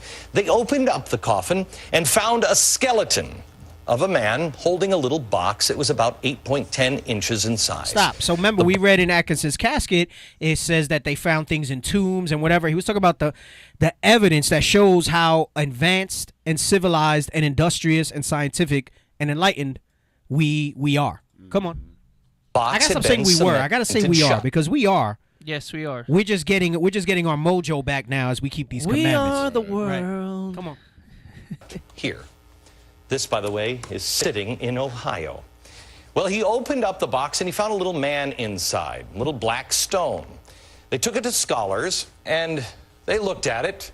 The man seems to be carrying something, and there's writing here at first they couldn't recognize. The writing is, they thought in 1860, some sort of Hebrew. Well, finally, about 20 years later, they found some rabbis living in the area, and the rabbis looked at that, and they could read it. They said it was an old kind of block Hebrew, and it was... Stop. So they're saying they found this among Native American tombs. And they said the scholars couldn't figure it out. And then when they went to the so-called Jews, rabbi scholars, they said, oh, yeah, that's an old Hebrew. That's a Paleo-Hebrew, basically, is what he's saying. Come on. A rendition of the 10 Commandments. Now, you heard that? It was a rendition of the 10 Commandments. This is what the bones were buried with. Right. He was in a box in this. He was buried with a stone, and on this stone there was an inscription of the 10 Commandments. Now, what he doesn't get into is the physical characteristics of the carving that's on that stone. He goes straight to the writing, but if you look at it closely, you'll see that he's wearing like the attire of what traditional Israelites would have wore. Come on. And it was Moses, and he had the 2 stones, and you can see the afro. Yes, you see the afro. Yep, come on. Is another piece. Block Hebrew. They said they'd never seen anything like it. Mainstream archaeologists at the time called this a hoax. Stop. That's what they always say. This goes back to what Professor Reynal said. Yes. He says that mainstream academia is very dogmatic. They have these sacred cows. I don't know if you know what that term means. It means even though new information may come out to refute it, that old understanding is so sacred to them that they don't touch it. Right. And he says if anybody would really push to support this, he says, and we should probably get those clips maybe for next week of the Puerto Rico documentary where we spoke to him and he says this. We could use some of our own footage in that regard. And he says that they would be laughed to scorn out of academia if they pushed that it was basically the Paleo-Hebrew. He didn't say it in those exact words, but that's essentially what he was saying. Right. And I understand he was being careful. He was being very careful. I got to follow up with the brothers in Puerto Rico because they were saying that he reached back out to us because we couldn't find him for a while. Elliot then we found him. Yeah, I think he said that I think when I saw my men's conference, he told me. That's the same here. Men's conference. I saw Elliot, but he said right. When did we go to Puerto Rico? I think I was still in New York when we went to Puerto Rico. No? I think I was. When you went to Puerto Rico? For the first time. No, I think I was here. still in New York. No. Yeah, here.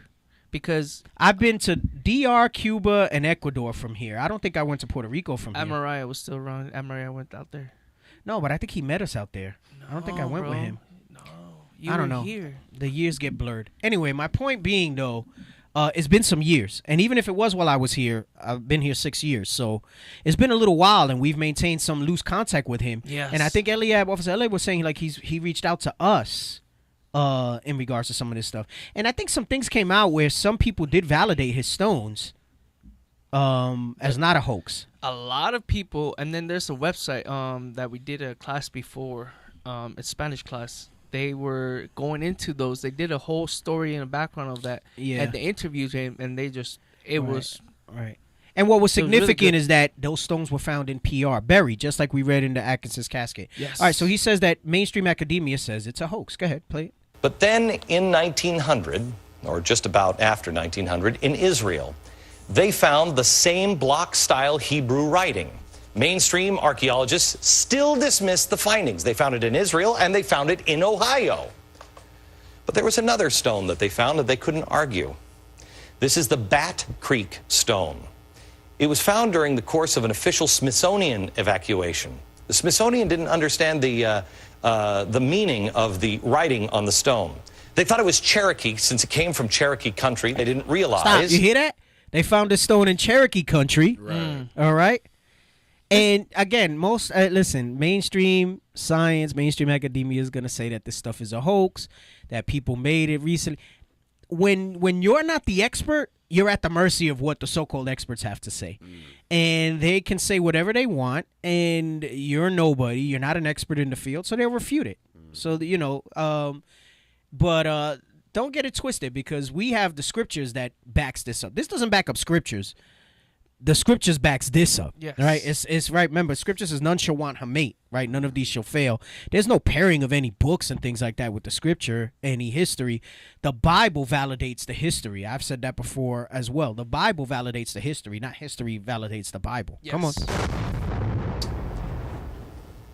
That it's actually Hebrew.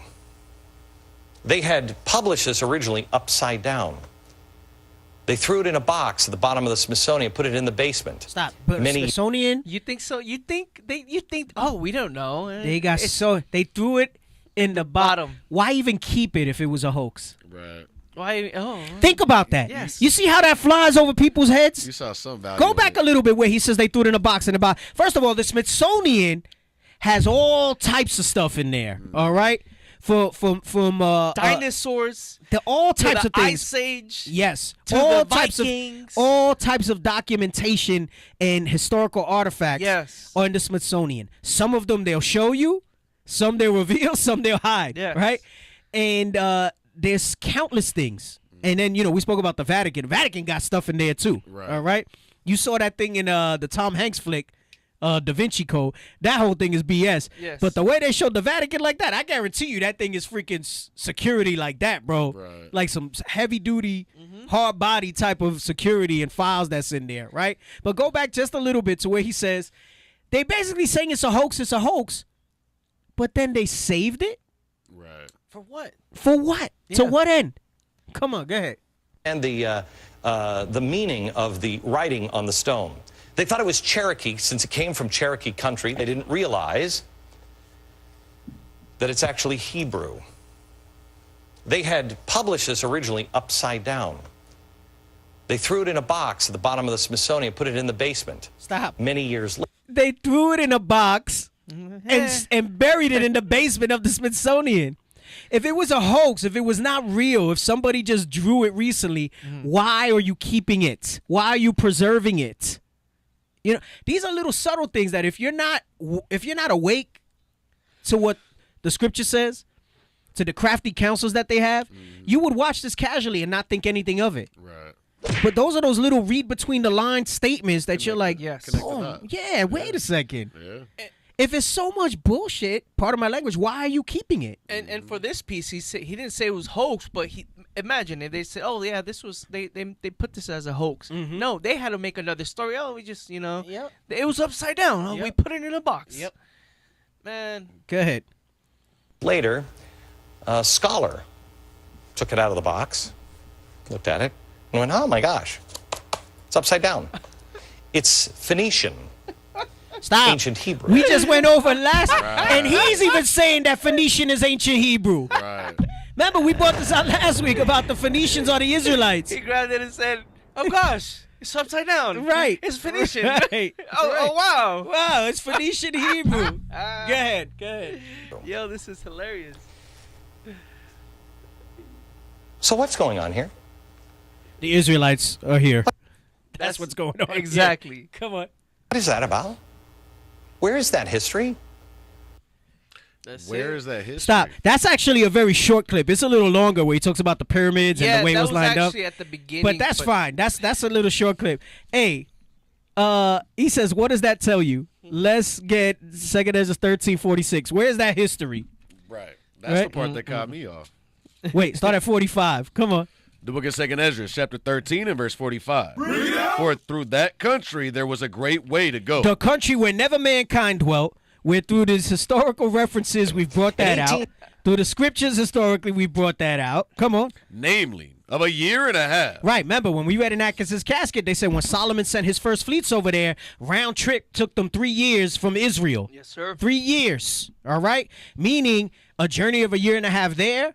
Approximation in time, you figure they chilled there a month or so, and then they came back. All right, come on.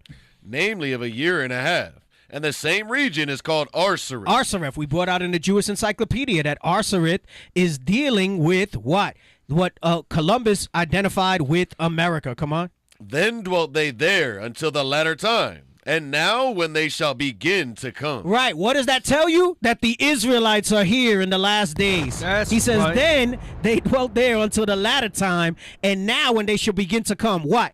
When the sons of Zion are raised up, like we read in Zechariah. Come on. Verse 47, the highest shall stay the springs of the stream again, that they may go through. Therefore sawest thou the multitude with peace. Meaning that we'd be able to overcome the lies, the flood, the mouth of the dragon, and be able to repent and understand this scripture, right? And understand these scriptures. All praises to the Most High for that. Let's go back to the book, the excerpts from the book. Knives. Okay, no. So scroll back up a little bit, right? Because that last paragraph will deal with the Aztecs, which we might not get to today because we're going to go into American Holocaust next, all right? And then it says... Start at earthen. I want where it says... No, start from the very top again, because then from there I'm going to jump into the American Holocaust. And get those American Holocaust pages. Oh, Anne-Marie Mitchell says I was in New York when we went to Puerto Rico. See, they know. Nah, bro. I was, bro. I feel like you were here. No, you may feel that way, but facts are facts. Bro. Nah, man. I don't think I was here. The breaking breaking of ground in Puerto Rico? No, the breaking ground in Puerto Rico. I went to Puerto Rico after... was it last year? I went May last year. No, from here. I'm talking about the breaking the ground. No, I went from New York, bro. Deke, I too feel like you were in Arizona because I had just moved here, and I know it was fairly early. Look up the date of the Puerto Rico documentary, and that'll tell you when it was. See, now it's bothering me. Now it's bothering me, bro. I'm telling you, man. Anyway. I'm telling you, I think I didn't go to Puerto Rico from here. I went to DR. I went to Cuba. Nah, bro. Ecuador. You went from here with that PR the second time because I hadn't gone back to PR for a lot of years. But anyway, go ahead. Read that from the top again. As America became settled by a civilized people, and the industry of the enlightened divested lands of the rough productions of nature, numerous remains of antiquity were discovered in almost every section of our country, which had been improved. Right. So let's jump into the American Holocaust. Get the very first... I think I sent it in order. Do you have the very first pages that I sent? Show them the cover first of American Holocaust. All right. There's a book by... And I haven't got through all of this either. There's so much information. I think I had mentioned at men's conference, I was talking to Gideon and Manasseh. October 27, 2017. You moved in 2016. No, I think the documentary took a long time to come out. You think so? You sure? I think so. Because I remember it being the summer of 2016, and I didn't move here till August of that year. Of 2017? 16. Right. So it took a whole year for the documentary to come out? Okay, maybe you are right.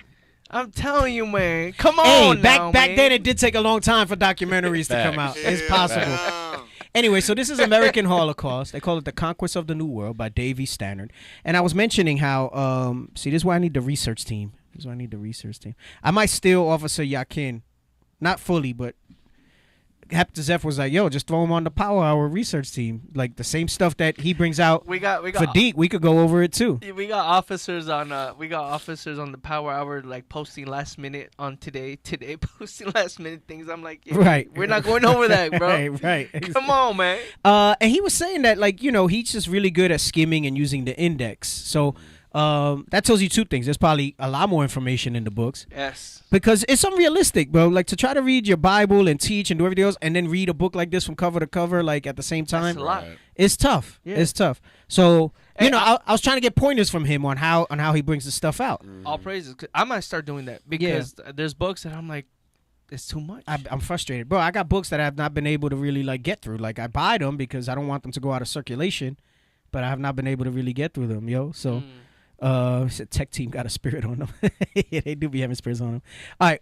Well, so in this particular book, David E. Stannard, who's respected in academia or was, he brings out a lot of information that concludes that the Israelite, based on our behaviors and customs and everything like that, are Israelites. Okay, are Israelites.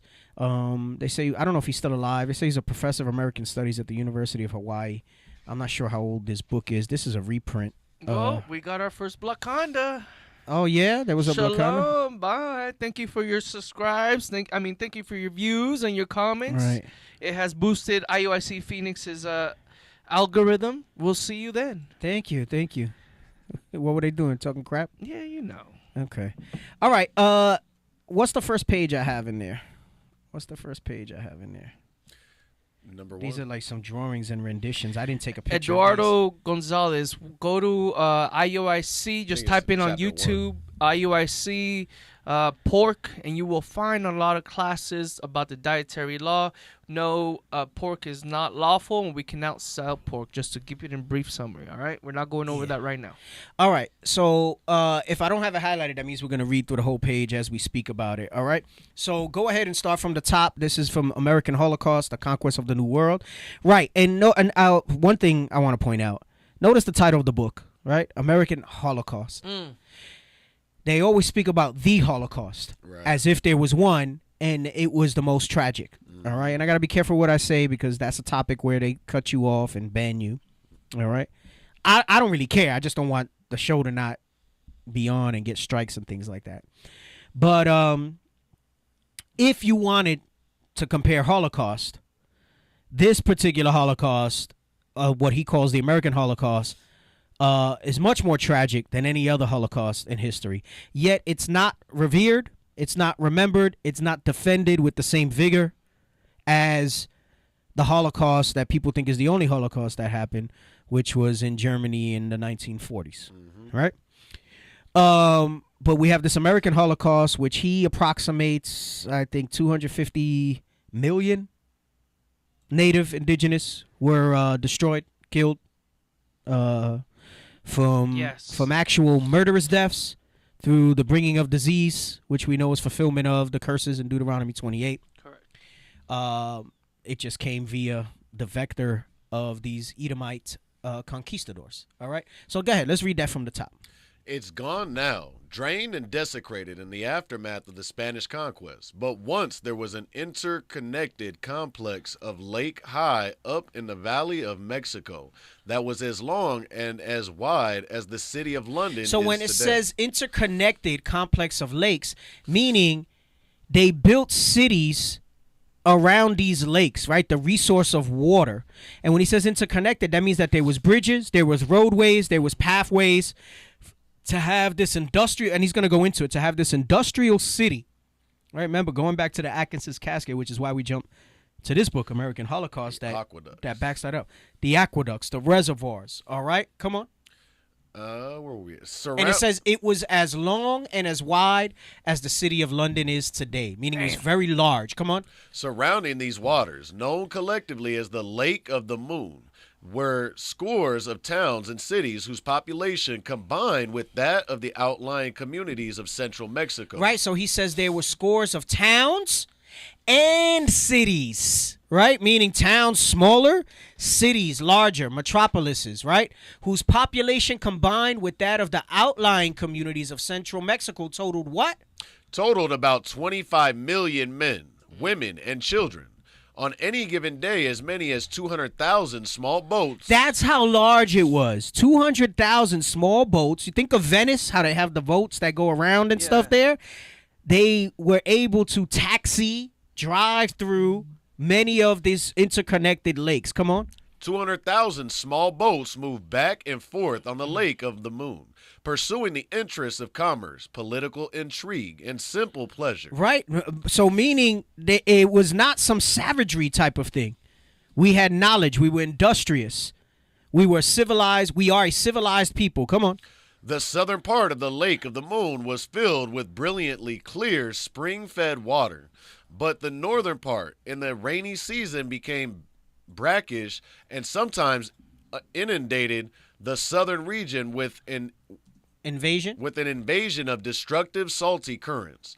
So the people of the area built a 10-mile long stone and clay and masonry dike separating the lower third of the lake from the upper 2/3, blocking the salt water when it appeared. Ingenuity, genius to be able to build something like that. From architecture, from something so, you would think there was no steel. They basically built a dam, a 10-mile. Right. A 10-mile wide dam. They called it the dike because they had a problem where brackish salty water would fill into the good water, the clear water that they would drink. Right. They had a problem. And in their scientific, civilized, intelligent minds, remember, he called us enlightened. They built this 10-mile long stone and clay masonry dike that separated the lower third of the lake from the upper 2/3, so that when the salt water appeared, it would not mess it up. Come on, but read on. There's more to it. It wasn't just a wall that they built. Come on. But through an ingenious use of sluice gates, allowing the heavy water traffic on the lake to continue its rounds unobstructed by the massive levee wall. They were able to build gates. Gates mean they move. They built a doorway. So it's kind of like what they have at the Panama Canal, where they let one boat in and then open it. And then right, so that they could fill and drain and all of that stuff. So they built this out of stone and clay, 10 miles long. And then they had sluice. Can you look up sluice gates, see if there's any pictures of that? All right, I've never looked it up. See if there's pictures when you type in sluice gates. Hey Deacon, have you ever seen the videos where they build like pools and huts and it's like a mini oasis that they build in the Amazons out of just clay? The videos where they show you like they do it over like 30 days or whatever. Hey, Officer Tobias. Yes, sir. You basically telling Deacon how you be up at 3 a.m. just like watching random videos. Right. But hey, I know what you're talking about though. Look, I know what you're talking it's exactly what you were saying as far as the Panama Canal. All right. So I like that one with all the water flowing out. No, that one gets it real technical. Go back. Well, no, but this is nice. Let's show that one. The bottom left. Yeah, bottom left. No, bottom right. Sorry, bottom right. Show the bottom right. All right. So they built this. Obviously, it wasn't out of steel. All right, because they didn't have steel. Is it up on the screen yet? And then I want the one that shows all the different dams. Like it was like the second picture when I looked up images on Sluice Gate. So they built these gates that would go up and down to let water in and out. Right, to control that. Go back and get me that one. Far right, upper far right. Right. So this is like a modern version of these sluice gates. All right. And that would be kind of more realistic of how massive it might have been. Yes. All right. As they built this. These are the supposed savages, uncivilized, that manifest destiny brought them to give us knowledge and understanding, right? Because everything white is great and wonderful.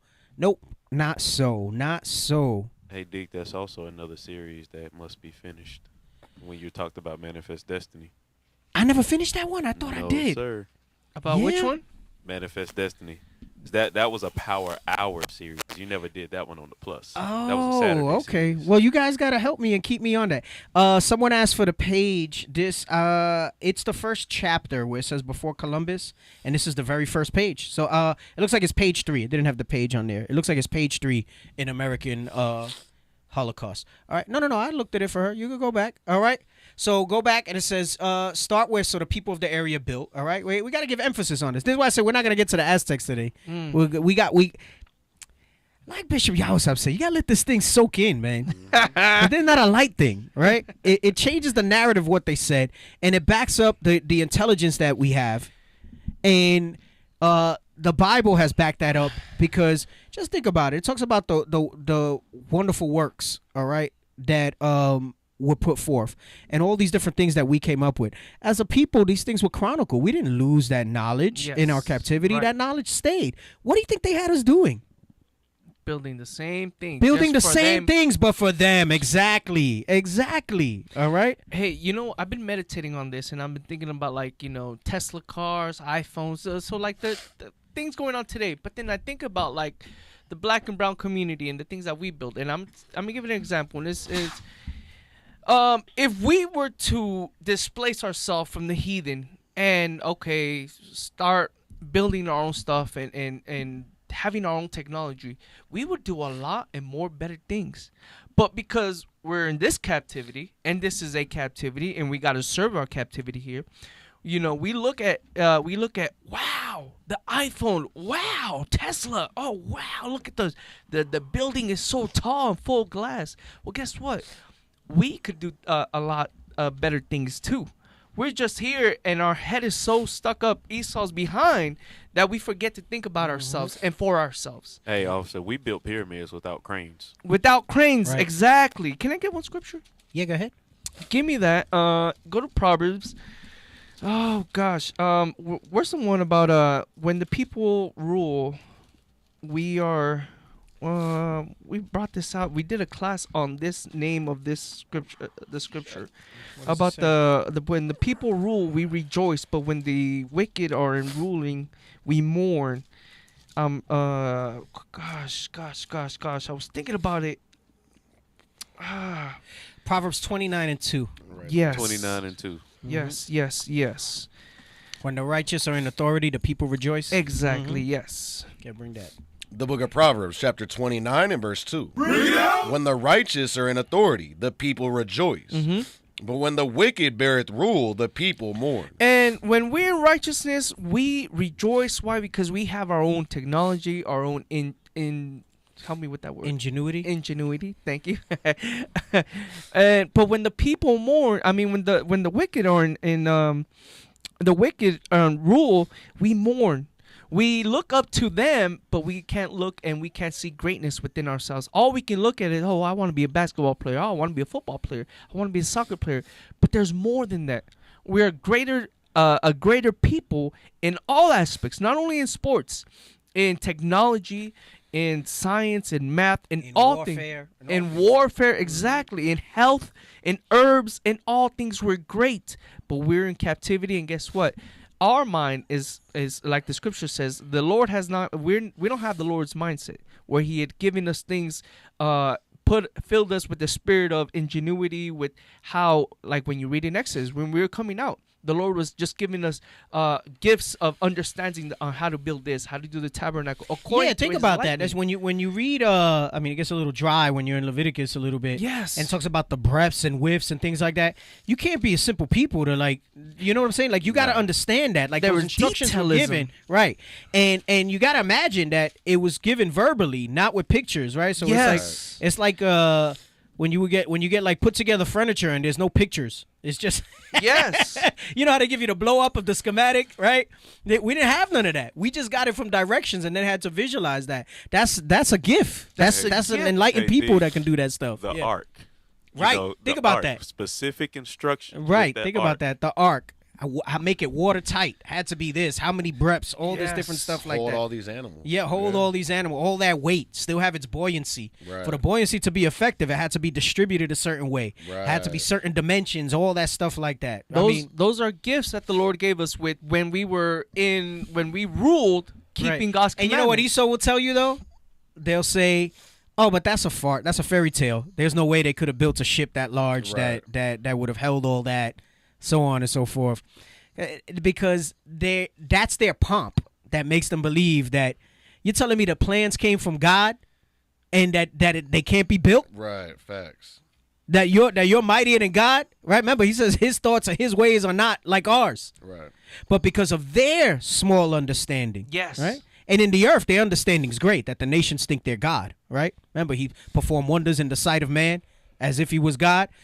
But compared to what the knowledge that's really out there, and that's within our people, if we allow ourselves to bring that out, is far beyond anything that they have and that they've been able to bring out, right? Anyway, go ahead. Let's go back to this. So the people of the area. So the people of the area built a 10-mile-long stone and clay and masonry dike separating the lower third of the lake from the upper two-thirds, blocking the salt water when it appeared. But through an ingenious use of sluice gates, allowing the heavy water traffic on the lake to continue its rounds unobstructed by the massive levee wall.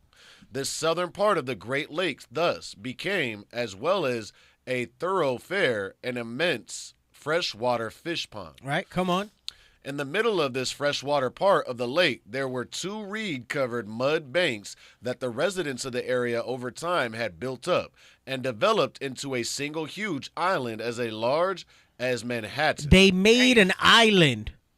They built an island. Like through their ingenuity, they took this reed-covered bank, and over time they built it up into a huge island as large as Manhattan. Come on. And upon that island, the people built a metropolis that became one of the largest cities in the world. Not in America, not in just that side of the world. It became one of the largest cities in the world. Come on. On point with the sound effects this week. With a conventionally estimated population of about 350,000 residents by the end of the 15th century. So that's talking about around the time that Columbus came, right? So you always subtract 1. So when it says 15th century, it's the 1400s, right? So that's how you do that. So it's the 1400s, right? Because now they say we're in the 21st century, but it's 2000. Right. Right. So it'll be the 22nd century if life lasts, and we get there and we get to year 2100, right? So it says 350,000 residents by the end of the 15th century. Come on. This teeming Aztec. Did I do page 2? Yeah, okay, page 4. Go ahead. Go up to the top. This teeming Aztec capital already had at least 5 times the population of either London or Seville. So we were uncivilized, yet we had this huge metropolis that was 5 times the population of either London or Seville. Come on. And was vastly larger than any other European city. The city was vastly, not just a little, it was vastly larger than any other European city of the time. Come on. Moreover, according to Hernando Cortez. That's Hernando Cortez, the conquistador, the murderer. Come on. One of the first Europeans to set eyes upon it. Come on. It was far and away the most beautiful city on earth. It was more beautiful than anything that he had in his dirty, dusty Edomite empire over there in Spain. See, but people today, I don't want. Now I get it, right? People don't want to go. Some people don't want to go to Mexico. Yet a lot of people are moving to Mexico. But another topic for another day. But our people today, I want to go to Europe. Especially with the women, I want to go to Europe. I want to go to France. I was like that before the truth. I don't want to go to Puerto Rico. I'm still curious to check out Europe just because, it's so old. But not because I think it's any better than anything that we put in place, right, you know? Right. Yeah. No, I feel it. No, but I used to be like, I want to go to Europe. Because it's like, it's white excellency. And our people do it for that reason. Well, I never thought it was because white excellency. I never really liked but it. our people don't say it, but they do it for that right, reason. That's really right. So in the subconscious mind, that's really what it is. Come on, moreover. No, he said it was the most beautiful city on earth. Now you're in the next paragraph. Yeah. The name of this magnificent metropolis was Tenochtitlan. Tenochtitlan. It stood majestic. Tenochtitlan. You know, I think we had went over this years ago when the Leguizamo, his last thing he did about Latin America. It's pretty good. It's comedy, but he's actually going into history. And he would go, it's Tenochtitlan. He would say it like with all emphasis and stuff like that. But go ahead. It stood majestic and radiant in the crisp, clean air, 7,200 feet above sea level, connected to the surrounding mainland by 3 wide causeways that had been built across miles of open water. Right, so it had 3 wide causeways. I mean, it had 3 large roads because it was, remember, this island was this man-made island that they built up over time. And then they made these causeways that went out from the city in 3 directions. Come on. To view Tenochtitlan from a distance, all who had the opportunity to do so agreed was breathtaking. Hey, and it makes sense, bro, because Issachar be throwing down, bro. Issachar, let's talk about the Aztecs. You know, I mean, no other kingdom will get it in like that, but Issachar be throwing down, bro. Right. It says it took them a process of time. They probably took them like a week. Yeah. Stop. And then you have this brother. Stop. Nathaniel killing him, bro. It probably took Issachar like a week to build that damn thing, bro. They just had the beers ready and they were done. Go ahead. That Modelo. The Modelo. They invented that. Go ahead. Before arriving at the great central city, travelers from afar had to pass through the densely populated, seemingly infinite surrounding lands. And already invariably they were overwhelmed. Wrote Cortez's famous companion and chronicler Bernal Diaz del Castillo of their visit to one of the provincial cities at the confluence of Lake Chalco and Lake. I'm not gonna try that one. Zocomilico. I'm not. That's as close as I think we're gonna get to it. But go ahead. This was an excerpt from him, right? Come on. Can you zoom out just a little bit? Just a little bit. There you go. Okay. When we entered the city of Iztapalapa, What? Snuffleupagus? Right. It's Tapalapa. Yep. Iztapalapa. The appearance. The appearance of the palaces in which they housed. They said they had palaces. They try to say we came here and had huts. Remember, we're going here because Akis's casket says they found this stuff. Right. They realized how magnificent it was here. And they made the connection of who the people were. And these are the Israelites. These are the Israelites that stayed here, right? Come on. Where were we at? How spacious? How spacious and well built they were. The palaces, come on. Of beautiful stonework and cedar wood. Not mud huts with animal hides. It says it was beautiful stonework and cedar wood. Come on. And the wood of other sweet-scented trees with great rooms and courts, wonderful to behold, covered with awnings of cotton cloth. When we had looked well at all of this, we went to the orchard and garden. They had orchards and gardens. Come on. Which was such a wonderful thing to see and walk in. These are orchards and gardens that were in the palace. The palaces were so huge, they had these big courtyards that within them they had orchards and gardens. Come on. That I was never tired of looking at the diversity of the trees, and nothing the scent which each one had, and the paths full of roses and flowers, and the native fruit trees and native roses, and the pond of fresh water. Come on. There was another thing to observe, that great canoes were able to pass into the garden from the lake, through an opening that had been made so that there was no need for their occupants to land. So they had waterways that went through these gardens from the lake. So you didn't have to get off, walk in. You could stop along the way. Come on. And all was cemented and very splendid with many kinds of stone, monuments with pictures on them, which gave much to think about. That's not subtle. Pictures on them that gave much to think about. Right. The much to think about was that, this reminds me, that's same way we'll see something, we'll say, those look like fringes. Right. Yeah. That looks like an afro. Look at these features. Right? So he's saying that it gave them much to think about, meaning they were pondering on that. Come on. Then the birds of many kinds and breeds which came into the pond. I say again that I stood looking at it and thought that never in the world would there be discovered lands such as these. And there hasn't been. He said never in the world would there be discovered lands such as these.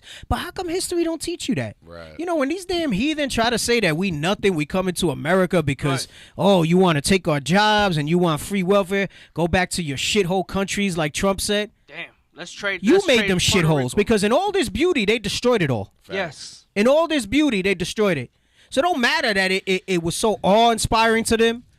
Once their lust for war and blood and riches came, they didn't care how pretty and how magnificent any of this stuff was. No. Death and hell followed them.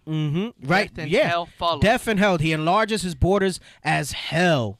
He enlarges his borders as hell. That's like that Manifest Destiny. How it shows, the people on the land, but then it shows like the white woman as it portrays her and it's dragging in like the railroad tracks, killing the people, thinking that they're bringing something wonderful, right?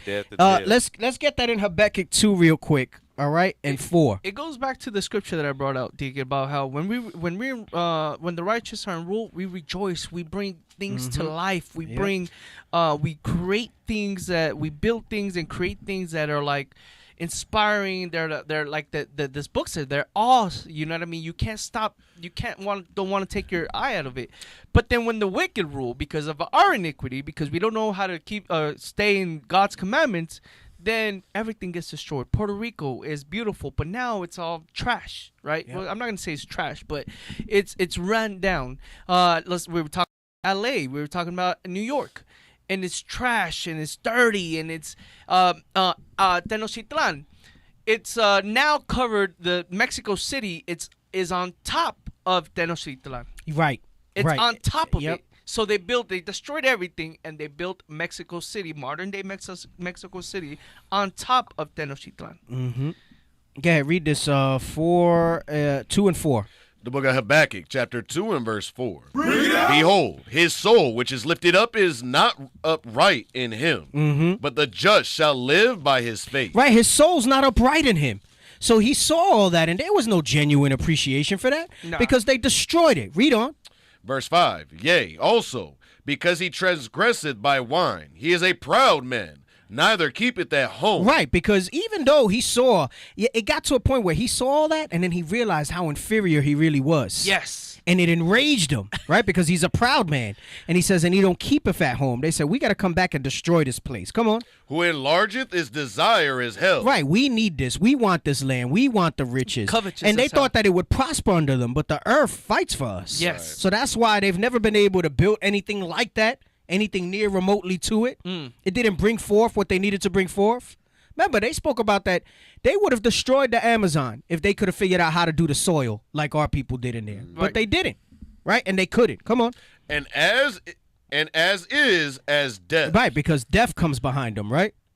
And cannot be satisfied. Uh-huh. But gathereth unto him all nations, and heapeth unto him all people. And heapeth unto him all people. Come on, let's go back. Read this some more.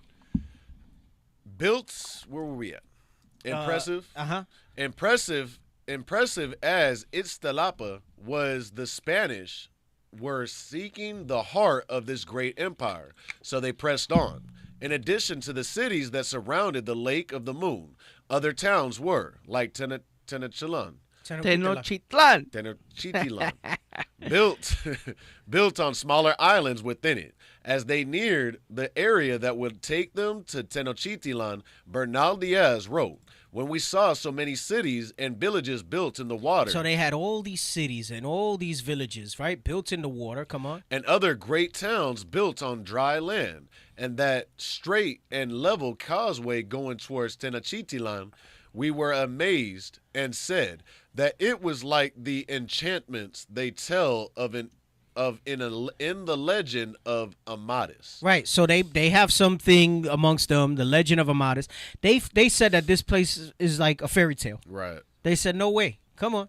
On account of the great towers. Of great towers, meaning it wasn't just these little 1-2 level little structures. They had great towers, come on. And temples. And temples, the pyramids, come on. And buildings rising from the water.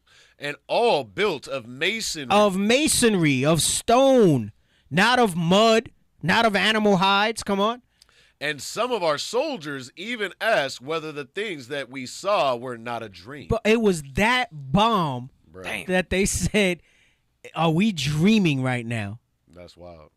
Because for them to say that, that means there was nothing in Europe compared to what they saw when they got here.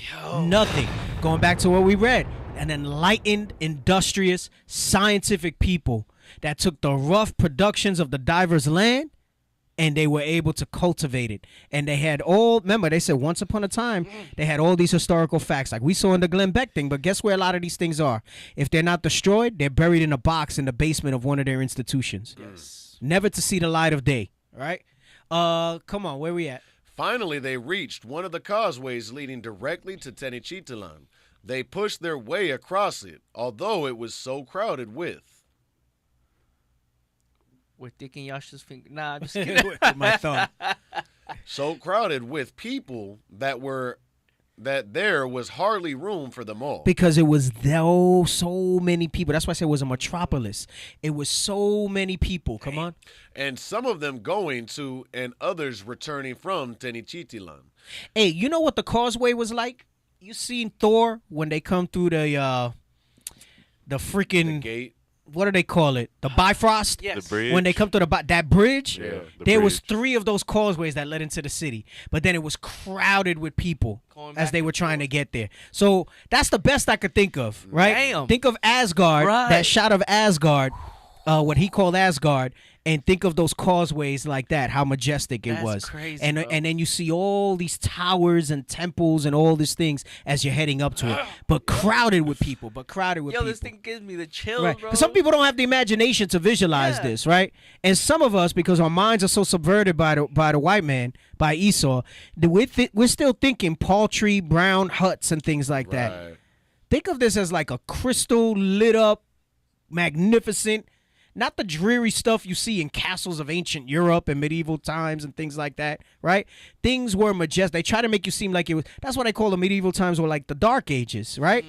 They're trying to say that it wasn't that majestic, but we know the Dark Ages meant that it was the dark people ruling at that time. So that same type of understanding was amongst all our people. So what they saw here was magnificent. It was majestic, right? Come on. Tenochtitlan said Bernal Diaz, once in the city itself, they were greeted by the Aztec ruler Montezuma and taken to the top of one of the temples. And from that vantage point, they were afforded an almost aerial view of the surroundings through which they had just marched. So this is what he said when they got to the top and they saw this almost aerial view. That's like going to the top of the Empire State Building, right? Right. My time was World Trade. I know they got what they call the Freedom Tower now, but go ahead. One could see over everything very well, Bernal Diaz wrote, and we saw the 3 causeways which led into Tenochtitlan. Hey, if there's a clip where you see the view of the Asgard city, some of the people were asking, they said they never watched Thor. If you can just pull that so we can get a shot up of that gives a nice clear shot. Probably in the first Thor movie gives you the best shot. Yep. It'll be from the original Thor movie, not one of the sequels. Go ahead. That is the causeway of Iztapalapa. ¿Es carne asada fries? No. Papas? It's a palapa. Iztapalapa, by which we had entered 4 days before, and that of Tacuba, and that of Tepaquila, like tequila. And we saw the fresh water that comes from Chapultepec, which supplies the city. And we saw the bridges on the 3 causeways which were built at certain distances. So the causeways had bridges extending from them as well to get to different places. Come on. Certain distances apart, through which the water of the lake flowed in and out from one side to the other. And we beheld on that great lake a great multitude of canoes, some coming with supplies of food and others returning with cargoes of merchandise.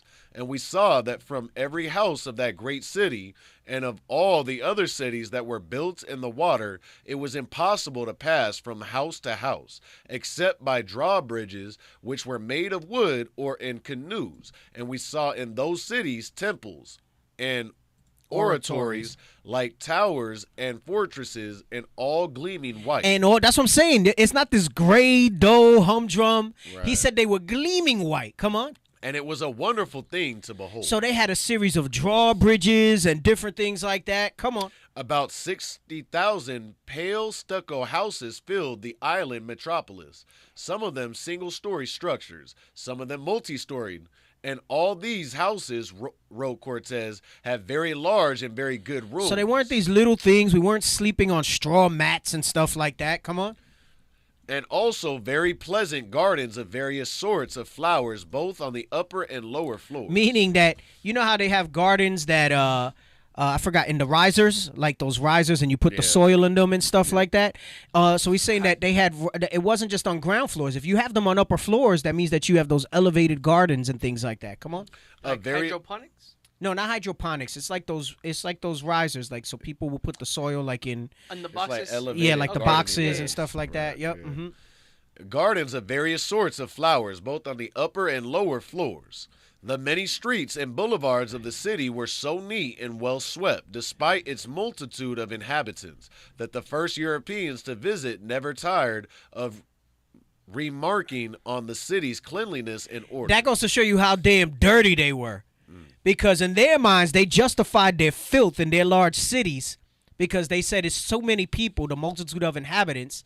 So it says there's no way that we can keep it clean. Right. They learned we always joke about they learned cleanliness and sanitation from us. Mm-hmm. They most certainly did. It says the many streets and boulevards of the city were so neat and well swept that even with the multitude of people, it said that the first Europeans that visited, they never tired of remarking on how clean and ordered it was.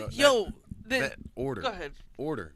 See, like we had order at this point. When we were thriving and in our right mind, we desired and read the next line. Read the next line. There were even officials in charge of sweeping. That means they had officers. They had officers that had an office that was in charge of sweeping.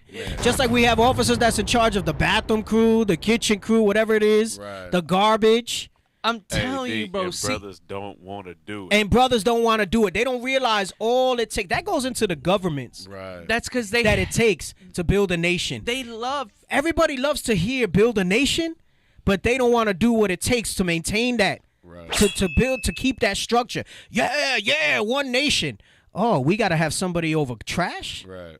We got to have somebody that's going to sweep? Bro. And listen, in the kingdom of heaven, we're going to have the heathen that do that. But guess who they're going to report to? Right. We're going to have heathen officers that are over those offices, and we're going to give them the instructions. I want this street clean, and I better never see now one piece of trash on it. Right. Or you going to die.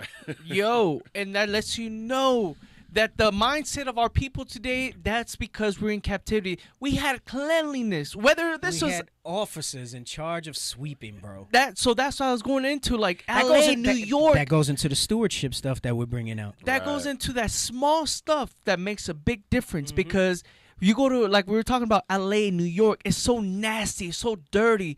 Our mind is so up. Esau's behind in captivity that we don't know how to think for ourselves. You had in Philly, I believe it was, or New Jersey, they cleaned up one corner. The next day, there's 100 people that cleaned up one corner. The next day, they threw all their trash there again. We are so destroyed because we can't think for ourselves. Right. And yes, it's part of it is because of captivity, what have you. But these small things go a long way. Right. And brothers that don't want to clean up, brothers that don't report or that leave that office, that assignment, is because you love captivity. You love Esau's kingdom. You don't want to build up. You can't be faithful and little here in the congregation and do your duty and clean up the school after the Sabbath where you, your family, and your people can come He's learn. talking to your officers here, IUIC Phoenix. That's exactly what it is. He's talking to you brothers here that are on them posts and then just leave because you're in your emotions. You love captivity. You like it here in America. That's what you're saying. That's what you're saying. You love it here. You're saying you're pro-white supremacy because you salty here. But if your damn job tell you to clean the damn thing up. Yes, sir. You would do it with joy. Right. Read this. Come on. They were even? There were even officials in charge of sweeping. So they had officers over the sweeping. Come on. Recalled one odd observer. Read. In fact, at least 1,000 public workers. They had They had the Department of Sanitation before Esau ever thought of the Department of Sanitation. Gosh. Come on. Were employed. Come on. To maintain the city streets and keep them clean and water. And when you see those little numbers, those are citations, all right? So this isn't somebody just writing this stuff. Right. He cites the reference of where he found this information. Come on, keep reading. Crisscross with the complex network of canals, Tenochtitlan in this respect reminded the Spanish of an enormous Venice. Remember how I said that earlier? Think of all the boats and everything like Venice. They said an enormous Venice. But I've never been. I heard Venice stinks. Yes. That is nasty. That is nasty. Makes sense. And you know I heard what? Venice Also, smells. too, a lot of the infrastructure is starting to rot. And I heard it's starting to rot. They're saying the city's going to collapse, that it's not going to, because they're not us, so they can't figure out how to maintain that sort of thing. I'm just saying. Venice was probably built to try to mimic what they saw here, yes. if you really think about it, now that it sounds like it, right? Come on. Venice, but it also had remarkable floating gardens that reminded them of nowhere else on earth. Right. So you know how they always talk about the Hanging Gardens of Babylon as a wonder of the world? I don't know if you ever know about that historically. It's one of the wonders of the world. Yes. Who you think built that? We were in captivity under the Babylonians, so who built that stuff? Right. Us, right? Come on. Remarkable floating gardens that reminded them of nowhere else on the earth. And while European cities then and for centuries thereafter took their drinking water from the feeded. That means shit. Feeded. Whenever something's feeded, it refers to fecal matter, right? Like, so you would say, like, I used to have some patients and we would be cleaning their mouths. And there's a clinical term, and the clinical term is you don't say their mouth smells like shit. Part of my language. You would say there's a fetid odor coming from their mouth. Learn something new today. You nasty people who don't take care of your mouth. Anyway, go ahead. They got their drinking water from the fetid and polluted rivers nearby. Right. So it says in Europe, It says they got their water from dirty water. If you read historically, when it talks about the Black Plague, it says the source of it was polluted water. They tell you rats, but it was through the water that it was spread. Right? So through the dirty water, because they would all go to similar, like one community would go to this one dirty water pump to get the water. You seen those pumps where they go like this? Yeah. They would go to one dirty water pump that would get it, right? It makes sense of today. You have all the rivers and all the oceans because Esau's in rule. Guess what? The water, the nastiness, the rivers, you can't even go swimming in certain places. All right, come on. Tenochtitlan's drinking water came from springs deep within the mainland. How? It says read. Come on. And was piped into the city by a huge aqueduct system. Get that in 2 Kings again. I know we brought it out last week. Get that again. Get that again. Man. Who came up with that? The Israelites. The Israelites. So for you blacks, Hispanics, and Native Americans out there, understand we are greatness when we keep God's commandments. We are greatness when we are in our right state of mind. You got the chapter and verse? Yes, sir. Uh-huh. The book of 2 Kings, chapter 20 and verse 20. And the rest of the acts of Hezekiah and all his might, and how he made a pool and a conduit. The conduit is dealing with the aqueducts. Here it says that it was piped into the city by a huge aqueduct, all right? And where was it piped in? And then into a reservoir. The pool is talking about the reservoir. So he says in Europe, and remind you, this is after supposedly the Romans and Greeks came up with it, right? I think they accredit it to the Romans, the aqueducts, right? Yeah. But it wasn't. It was us under captivity to them, okay, that built all these things. And this is why they didn't have this in Europe. Right. Because they didn't have the knowledge. Because we weren't there anymore in captivity. They didn't have us. They couldn't do aqueducts. They couldn't they couldn't do the plumbing. All right? Read this verse again in 2 Kings. 2 Kings, chapter 20 and verse 20. And the rest of the acts of Hezekiah and all his might, and how he made a pool and a conduit and brought water into the city. Are they not written in the book of the Chronicles of the Kings of Judah? And those were the other ones that you mentioned where it talks about similar with piping and whatever. So let's go back to the book. Tenochtitlan. Tenochtitlan's drinking water came from springs deep within the mainland and was piped into the city by a huge aqueduct system that amazed Cortez and his men, just as they were astonished also by the personal cleanliness and hygiene of the colorfully dressed populace. It just doesn't comprehend to me that you would be impressed that somebody's clean. Right. And they're hygienic. Like, that's how you're supposed to be. Right. See, that's why you got some of you dirty, nasty brothers. Remember, I forgot I brought out that scripture. Was it in Numbers or Deuteronomy? Deuteronomy. Where it talks about if you dirty, to keep them out the city. See if you find that. See if you find that. We had laws on that stuff, all right? I don't remember what chapter and verse, man. You look at it though, it's like you can see the difference. Like when we had our city, it was lively, it was life. Mm-hmm. They even talking about the colors of the people. Right. Yeah, colorfully dressed pop. So everybody was dressed. Finish this though. Finish this about the cleanliness. So right, it says also by that. So Cortez and his men, come on. Cortez and his men, just as they were astonished also by the personal cleanliness and hygiene of the colorfully dressed populace, and by their extravagant to the Spanish. It was extravagant for us to do what? Read. Use of soaps, deodorants, and breath sweeteners. They said we were extravagant for trying to be so clean. But I tell you, I've had brothers in this truth be like, yo, why you take so many showers? What? I've traveled with brothers. Yeah. That I do 2 a days when I'm traveling. Right. Especially when you're in these hot climates, right? Right. So I do one in the morning and I do one when I get back. Right? Listen, to each their own, all right? I'm not saying certain brothers smell, but I've been, and they're like, yo, why you shower so much? That goes back to that same mindset that we have, right? I mean, come on, That's man. a part of being assimilated. Deuteronomy 23 and 10, D. 23 and 10? Yes, sir. Okay, Soldier hold David on. found Let it. me see. Daniel said, I got you. He said, I got you. He was looking for it. Yep. He got the team. Deuteronomy 23 and 10. Hey, I'm in Phoenix now, so we do 2 a days out here, too, because it be hot. Yo. All right?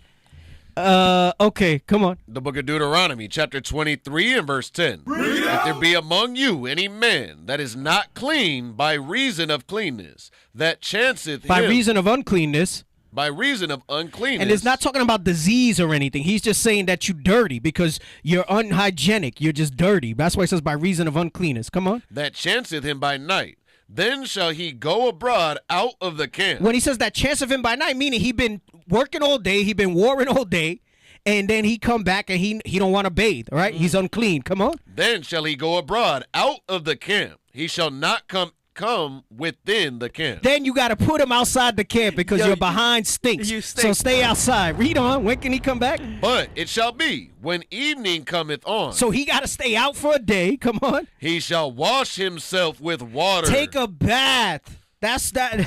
The Most High had to write a law on this thing so that we can follow that thing. Some brothers, it might be some sisters too. Some brothers don't know how to hold to this. Come on. And when the sun is down, he shall come into the camp again. Wash your behind before you come back into camp. All right? They so let 'em air you know dry. what that shows you? We got brothers and sisters. You know, it's a sensitive thing. You talk to them. You try to entreat them to bathe. If they don't do it, don't come into the congregation. That's biblical until you wash your behind. The All right? Boaz Balls Challenge and the Hadassah Bath Challenge.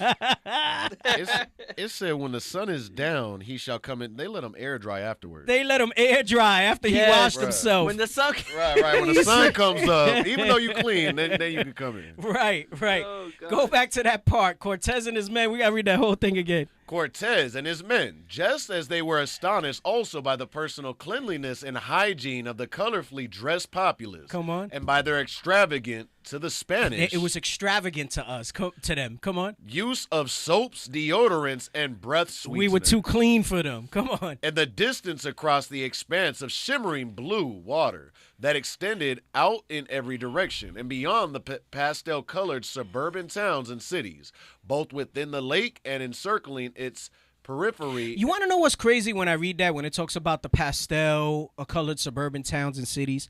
You know what they call that nice architecture out this way, like here in California, that it has the rounded tile? They call it Spanish colonial, as if they built it.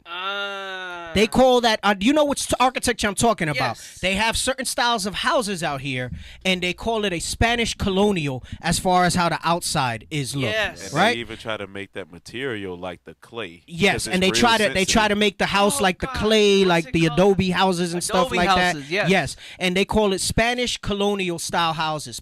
Okay, there you go. Go to the white one with the tower. That one there. All right, go to the white one right there. But and that's a small version of it, because remember, it said the city was gleaming white. So they even took credit for that, and they call that Spanish colonial, and it's not. Well, they got that from us.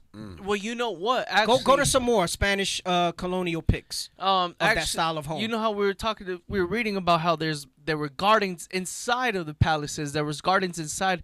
That's a thing in a lot of places. So here we have a front lawn, and that's an American thing. Right. And where we live, Puerto Rico. Go to the one that's 3 stories. Santo Domingo. You got Puerto Rico, Santo Domingo, and Mexico. Because remember, it said we had multi-story type of stuff.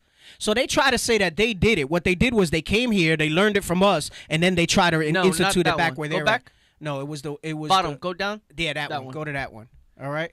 That's in Puerto Rico. That's in Viejo San Juan. You'll see a lot of that style of architecture there. They rent apartments there, buildings. Some of the stores are in some of these. All right. Yes. That's in Viejo San Juan. You'll see that. And that's something I've always loved about San Juan. And until I understood this when I read this book, I used to be like, damn, I like it, but you know what? That's our oppressor's architecture and stuff. Hell no, that's ours. Right. We should be proud of that. There's a reason that you look at that type of stuff. The hell do I know about architecture? But there's something appealing about it to me. And it's because we did that. That's how we had things rolling, all right? That we were able to take from natural colors and do that sort of stuff. Look at how he says colorful. I love old San Juan. You go to Viejo San Juan and it's beautiful. It's beautiful. Ponce It's is dirty too, because Yeah. you got homeless and everything because of the impoverished state that we're in, all right? Because of the way the United States has been with us, with the Jones Act and stuff. But look, they still have the cobblestone streets and things like that when you go there, all right? Let's go back to the book. We're almost wrapping up for today. I'm not even... I know. Like I said, we're gonna continue. We're gonna continue with this. We got the Asgard video, and I got one small clip that I want to show. In a moment, we'll do the Asgard video. Okay, let's finish this here, because this goes over into the next page. You can go to the next page. No, read In the Distance again. In the distance across the expanse of shimmering blue water that extended out in every direction and beyond the pastel-colored suburban towns and cities. Right, so that you saw that with the Viejo San Juan shot, the pastel-colored suburban towns and cities. Come on. Both within the lake and encircling its periphery. So they try to claim that architecture, and they call it Spanish colonial in the modern times today. Yes. It's not. It's not Spanish. It's native, indigenous, it's Israelite architecture. All right, go ahead. The horizon. Next page. Yes, Cuba too. That's right. Cuba, DR, Mexico. Did I not put that page? Page 6? No, don't tell me I didn't give you page 6. No. Okay. Yes. Is that it? Is that 7 or 8? I think that's. Or is that 8? I didn't give you page 6. Oh, that's 8, Deke. I don't think we have page 6. I didn't give you page 6. All right, I'm gonna read it and finish this paragraph, and then we're gonna show the video. All right, there's a pretty long paragraph, but I'll read it. The horizon was ringed with forest-covered hills, except to the southeast, where there dramatically rose up the slopes of 2 enormous snow-peaked and smoldering volcanoes. Bro, you know how, damn, I can't remember where it is. Is it in Wisdom, where it talks about the hot and the water and it's separated, right? Because it says it was snow-covered peaks of smoldering volcanoes. Damn. How do you have hot and cold together? Damn. Right? Meaning by this is like symbolic of the Most High still dealing with us. You know what I'm talking about, but I can't. I brought it out when I did the evolution show, and I can't remember. I'm not the quoting guy, but I can paraphrase the hell out of what's in the scriptures, right? But I can't. I'm not very good at the quoting part. 2 enormous snow-peaked and smoldering volcanoes. The largest of them, Popocatépetl, reaching 16,000 feet into the sky. At the center of the city, facing the volcanoes, stood 2 huge and exquisitely ornate ceremonial pyramids. I gotta take a picture because people are gonna think I'm lying. I gotta take a picture and send it. Hold on. Yeah. You gotta post it up. We'll go a little over. I gotta take a picture of page 6 and send it. Damn, hold on. Talk. Don't get dead air. I got the scripture if you want it. Okay, hold on. But anyway, so man. All right, put that up because they gotta see it. They gotta see it as the brother reads it. It's beautiful when we read these things. You read these things and you're like, bro, we did that thing. Yes, we did that. We built that. And for brothers and sisters, understand, it's not. I know. Issachar can build these things. No. Judah can too. Benjamin can too. Levi can too. We just went the hell off. Let's read this. This is what I was thinking of in Wisdom Messiah. This is not exactly how I would use this breakdown, but just so you can see the way the elements were able to stay together. All right? Come on. We verse 18, or you want to start at 18. The book of Wisdom of Solomon, chapter 19 and verse 18. For the elements were changed in themselves by a kind of harmony. Right. So he's really going into the fact of how things happened in Egypt and stuff like that, right? And how the elements were structured in there, right? Come on. Like as in a sultry notes change the name of the tune. Right, but the point is to let you know that the Most High has power over the elements to make them be in harmony. What you would think cannot reside together, fire and water, so on and so forth. He's saying when God sends the word out, because remember, all those things are spirits. Right. Right? And spirits reside over that, right? Come on. And they say, yes, Lord. And yet are always sounds which may well be perceived by the sight of the things that have been done. Come on. For earthly things which were turned into watery, and the things that before swam in the water now went up upon the ground. So we should upload that one to IUIC TV, the evolution. How I went into evolution, right? Because this basically tells you how the Most High changed things over time. That was a Saturday. It's not evolution, but what they tell you is evolution was just the Most High spiritually making things happen. So when it says earthly things were turned into watery, and things that swam in the water now went upon the ground, because they try to say everything was fish, and then we came out into the ground, right? Come on. Verse 20, the fire had power in the water. So going into how the snow was next to the volcanoes. When the Most High wants to put these things in harmony, things that are against each other, right? Because fire quenches water, right? Water quenches fire, depending on the volume of it, right? Because sometimes water's not enough. If the fire's too hot, it mist up, right? So you need to overboard it. It says when the Most High wants to put certain things in harmony, he moves this way. Come on. Forgetting his own virtue. And the water forget his own quenching nature. Right, so I just wanted to show you that it is possible, because you read something like that and you say, oh, that's not possible. It is possible when the Most High wants to put these things in harmony. the way he needs to, right? So go back to let's finish this paragraph, and then we'll show the Asgard clip. And what else were we gonna show? I got a small clip. It's just kind of funny. Okay, all right, but first let's finish this paragraph. I sent you the page for the book. Did I not send it? Did I only take a picture and not send it? Come on, man. Oh my gosh. Come on, I'm man. sorry. Yo, that was a That Saturday. was The me. Evolution. That was a was me. Saturday one, and that was October 17, 2020. Yeah, bro. upload that one, bro, because that one was pretty good. Hey, that was a pretty good I was topic. in that chair right there, bro. Yeah, I was in that chair right there. Now, people are anxious to get on Biblical Smoke. Come on, let's finish Right. up so we can let them go to Biblical Smoke. So Daniel tagged you on the No. topic. They want you to get on Biblical Oh Smoke. man, I know. I saw somebody said Ephraim Mondays or something like that. Yes. I don't know, man. I don't know. I'll see. Okay, so it says the horizon was ringed with forest-covered hills. Go ahead, read that. Except to the southeast, where there dramatically rose up the slopes of two enormous snow-peaked and smoldering volcanoes. Right, it was snow-peaked and smoldering, right? Going into what we just read, that when the Most High wants to put the elements in harmony, the two can reside. All right, come on. The largest of them, Popocatépetl,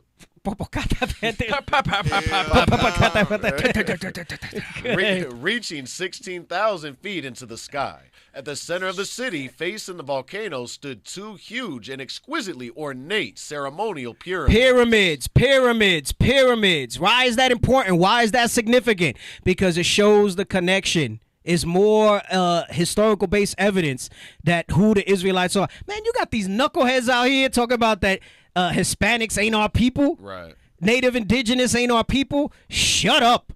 Come on. Telling you, you would have ate this dude alive. Oh last man, bro, come on, man. You making me want to go on there. Go ahead, come on, read. Man-made mountains of uniquely Aztec construction and design. He called them. They were so magnanimous. They were so majestic. He said he called them man-made mountains. Right? Come on. But what seems to have impressed the Spanish visitors most about the view of Tenochtitlan from within its precincts were not the temples or other magnificent public buildings, but rather the marketplaces. So he said if this wasn't enough, that was impressive enough, he said what really impressed them was the marketplaces. Come on. That dotted the residential neighborhoods and the enormous so-called Great Market. They had a market called the Great Market. Come on. That sprawled across the city's northern end. This area, with arcades all around, according to Cortez, and I don't mean video game arcades. That's like a layout of how things are. Okay. Come on.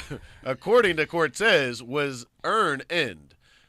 This area with arcades all around, according to Cortez, was the central gathering place where more than 60,000 people come each day to buy and sell, and where every kind of merchandise produced in these lands is found. Provisions, as well as ornaments of gold and silver, lead, brass, copper, tin, stones, shells, bones, and feathers. Cortez also describes special merchant areas where... See, that goes to show you that we knew that gold and silver, brass, copper, those things had value. They try to say that we sold lands for shells and beads and things like that. We had a great marketplace where we knew what had intrinsic value. And they went ahead and it's all bullshit. Come on, I'm sorry. I'm not even going to say it nice. Bring it out. Cortez also supplies were bought and sold along with much firewood and charcoal, earthenware, braziers, and mats of various kinds, like mattresses for beds and other... So we weren't sleeping on straw. We had mattresses for beds. Come on. And other finer ones for seats and for covering rooms and hallways. All right, let's remember that we left off at this page, all right? So when we start next week, we'll go into that. Hey, can we let's read show... The next sentence? Every kind of merchandise. Oh, go ahead, read it. Each kind of merchandise is sold in its own street without any mixture, whatever. Why do you think that is? Remember how the scripture says you don't want things of diverse kinds together? Right. So remember, we spoke last week that the linen and woolen doesn't mean you can't have mixed fabric. It means you can't have fabric that comes from animal and that comes from plant interwoven together. Right. Right? So there was different ways that we had to separate stuff. That lets you know we had an understanding of elements even in this time. They are very particular in this. We were very particular. So that means, no, you want wool, you got to go. You want animal-based products, you go down this street. Yep. You want products that come from plant, cottons and linens and things like that, go down this street. Yep. Right? You want this type of meat, go down this street. You want fish, go down this street, right? More order. So you had all these districts and all these markets, and that's how it went. Esau probably doesn't even know why today they have those, because you'll find those districts that way. Right. In Manhattan, you had the garment district. You had I think it used to be you had the fish market. It's now in Hunts Point, and that's where they only sold fish. And you had different things and stuff like that. They just separated that way. They had no idea why. It comes from why? Because of the way that the Most High was very particular about how certain things shouldn't be mixed together, certain diverse things. I'm sure they didn't fully understand why it was like that, but they were very particular in it as it got passed on. Because remember, by this time, we were already off. And like I said, I don't know at what point, but at some point, we're going to get to the point of how, despite all this pinnacle of how great we were in this country, how the curses came upon us, how the prophecies in Hosea came true, and we went off. So you think even with like you have we've gone over the Decalogue stone, all these different stones that were found with Gad, right? Mm-hmm. Do you think even with Issachar, they had a level of the commandments with them when they started building? Yes, when we get to the Aztecs, that's the other book I have here, the Aztecs. All right, we'll go into that, and you'll see that the Aztec elders.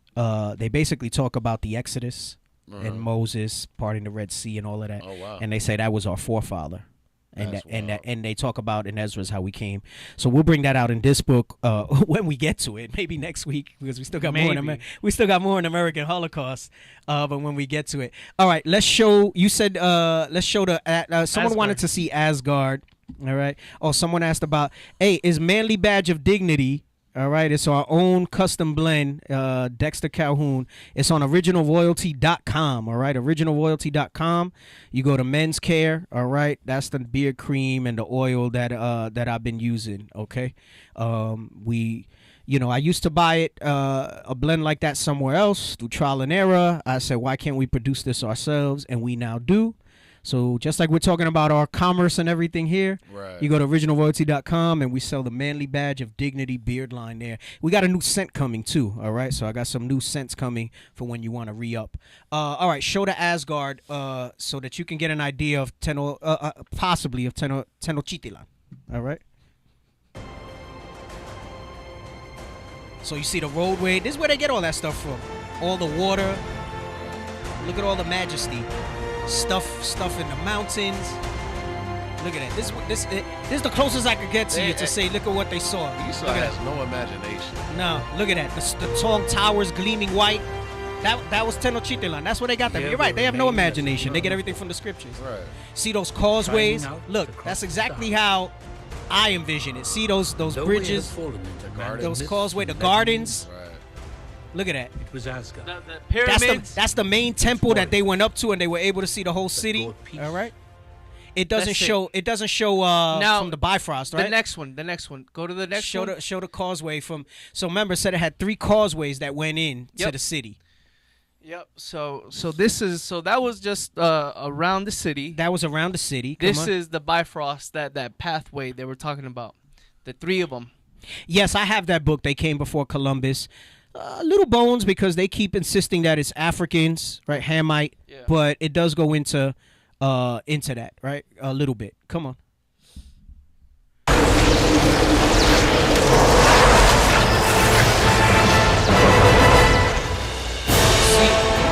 See the causeway as it goes into the city? That's a causeway. It's bigger than a bridge. It's like huge. And then you see that view of the city, how it sits on the water. Right. See the lakes and the causeway going into it. So there was 3 of those the conquistadors said they saw when they got here. Hey. And it was majestic, just like you see here. That's what Dubai is trying to do. That's what Dubai. You're right. With the way they're doing their architecture, they have the tallest building in the world. I think somebody's trying to build something taller, but they don't have the water, Dubai, but they're trying to build the city real big like that, right? Go ahead. See the mountains in the background? I was about just to like say anything, that. right? Bro, like you say, Esau got no imagination. You thinking that somebody do this, right? Right.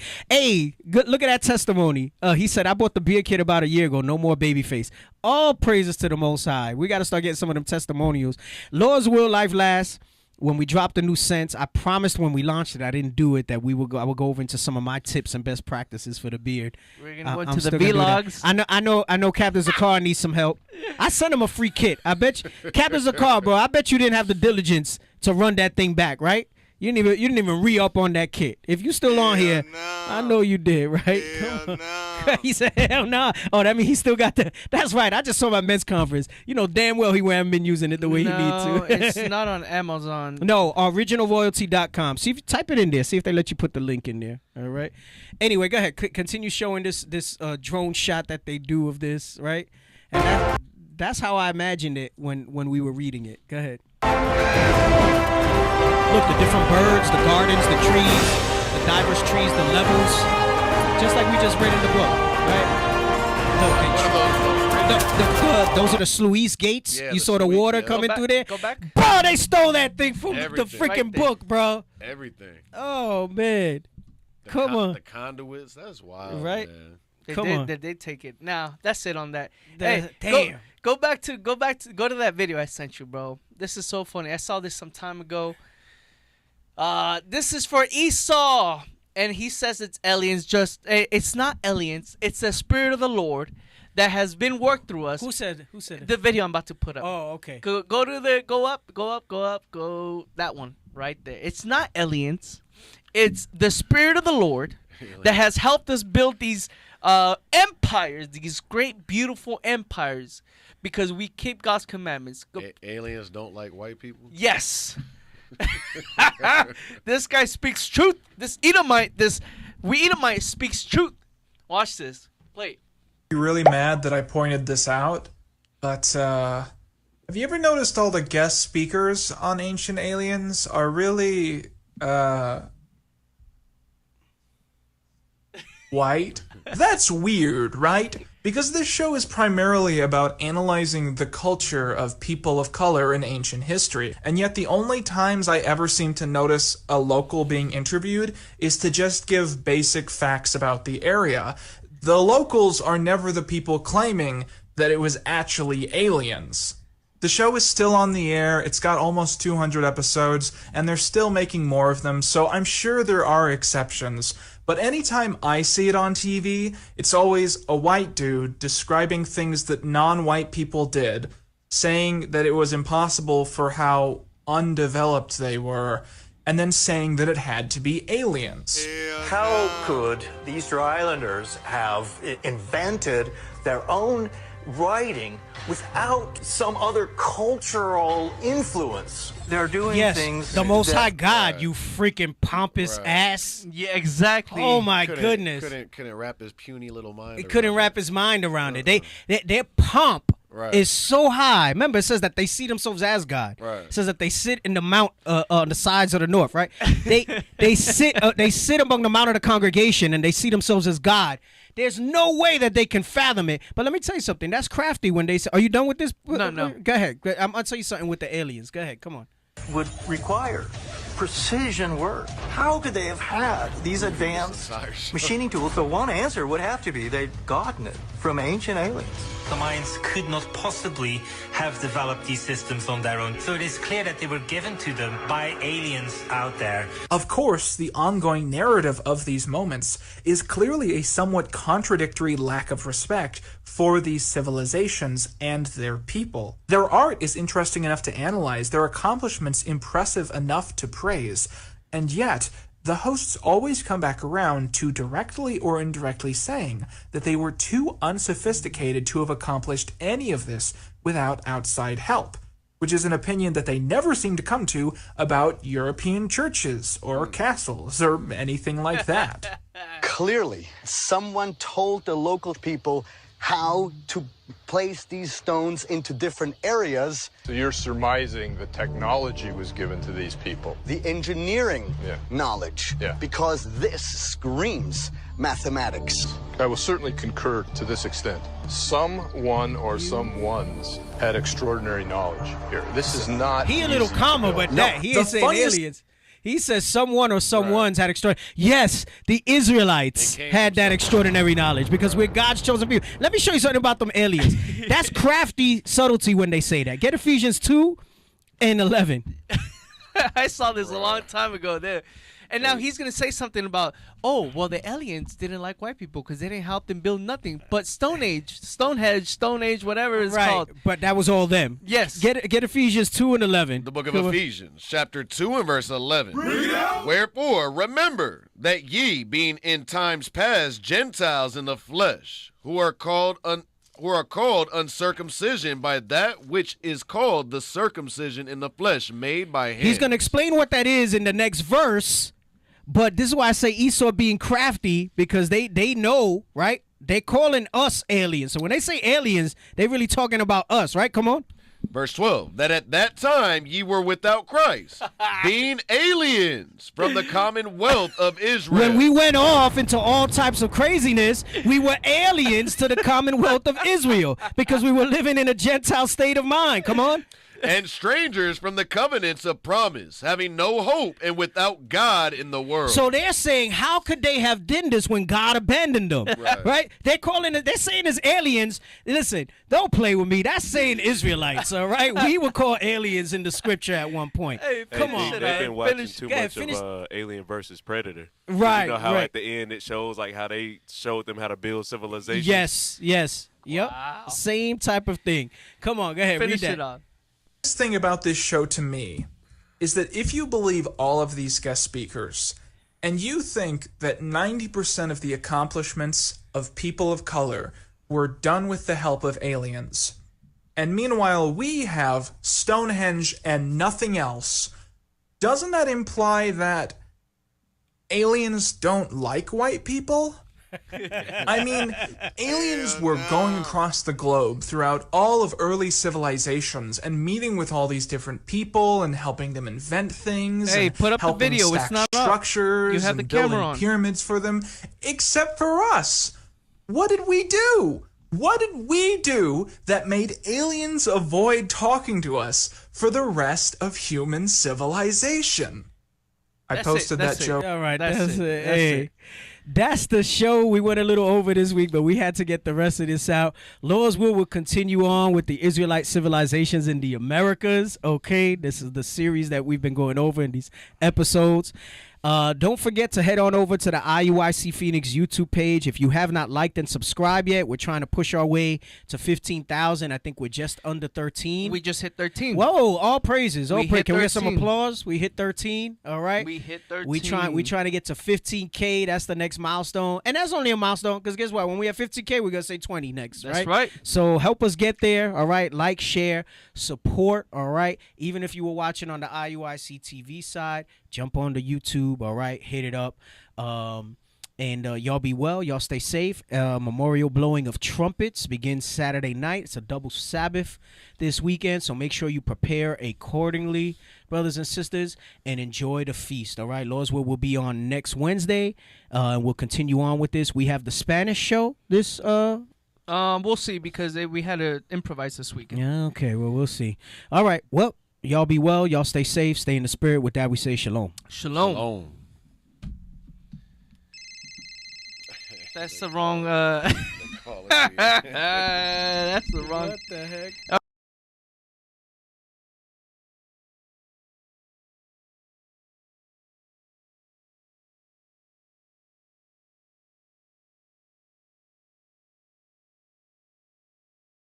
Southern Kingdom, viva la raza. We one nation, one nation. This for the Southern Kingdom, Kwame Yasharala. Hey, one nation, one nation. This for the Northern Kingdom, viva la raza. We one nation, one nation. It wouldn't be Israel without Mexicans. Black love, brown pride, cause we next to kin. We ain't gotta tell Esau to let's be friends, cause we above all nations and we better than them. We the salt of the earth, ayy, ayy. And we been king since birth, ayy, ayy. We put the kingdom first, ayy, ayy. And they gon' get this work, ayy, ayy. We was chosen, not cause we the most of the people. Few in numbers, but we over the people. We gods of this earth, we ain't supposed to be equal. Stop playing, you emotional people. The good gotta triumph over the evil. So my foot's on the throat of the eagle. Their tongues will confess that we the people. Cause my nation ain't never been feeble. For the southern kingdom, Kwame Yasharala. Hey, one nation, one nation. It's for the northern kingdom, Viva la Raza. We one nation, one nation. It's for the southern kingdom, Kwame Yasharala. Hey, one nation, one nation. It's for the northern kingdom, Viva la Raza. We one nation, one nation. I can't take one step without my brothers too. Vámonos muchachos, yeah, you know there's one for you. Me gusta arroz con pollo, tacos chilangos, sipping on cervezas with all mi hermanos. Judah and Ephraim, that's the two kingdoms. Now we one nation over these heathens. Royalty bloodline, we be the choice vine. Better repent for you run out of time. My father gave me salt and the light, yeah, yeah. We strong in the Lord and his might, yeah, yeah. Better be careful of fire. Change all your ways or you'll be his desire. Whoa, gotta stay away from Satan, changing my mind frame. Yeah, you know we dying daily, turning it up on a feast day. Put this on replay, no longer divided cause we all one nation. It's for the southern kingdom, Kwame Yasharala. Hey, one nation, one nation. It's for the northern kingdom, Viva la Raza. We one nation, one nation. It's for the southern kingdom, Kwame Yasharala. Hey, one nation, one nation. It's for the northern kingdom, Viva la Raza. We one nation, one nation.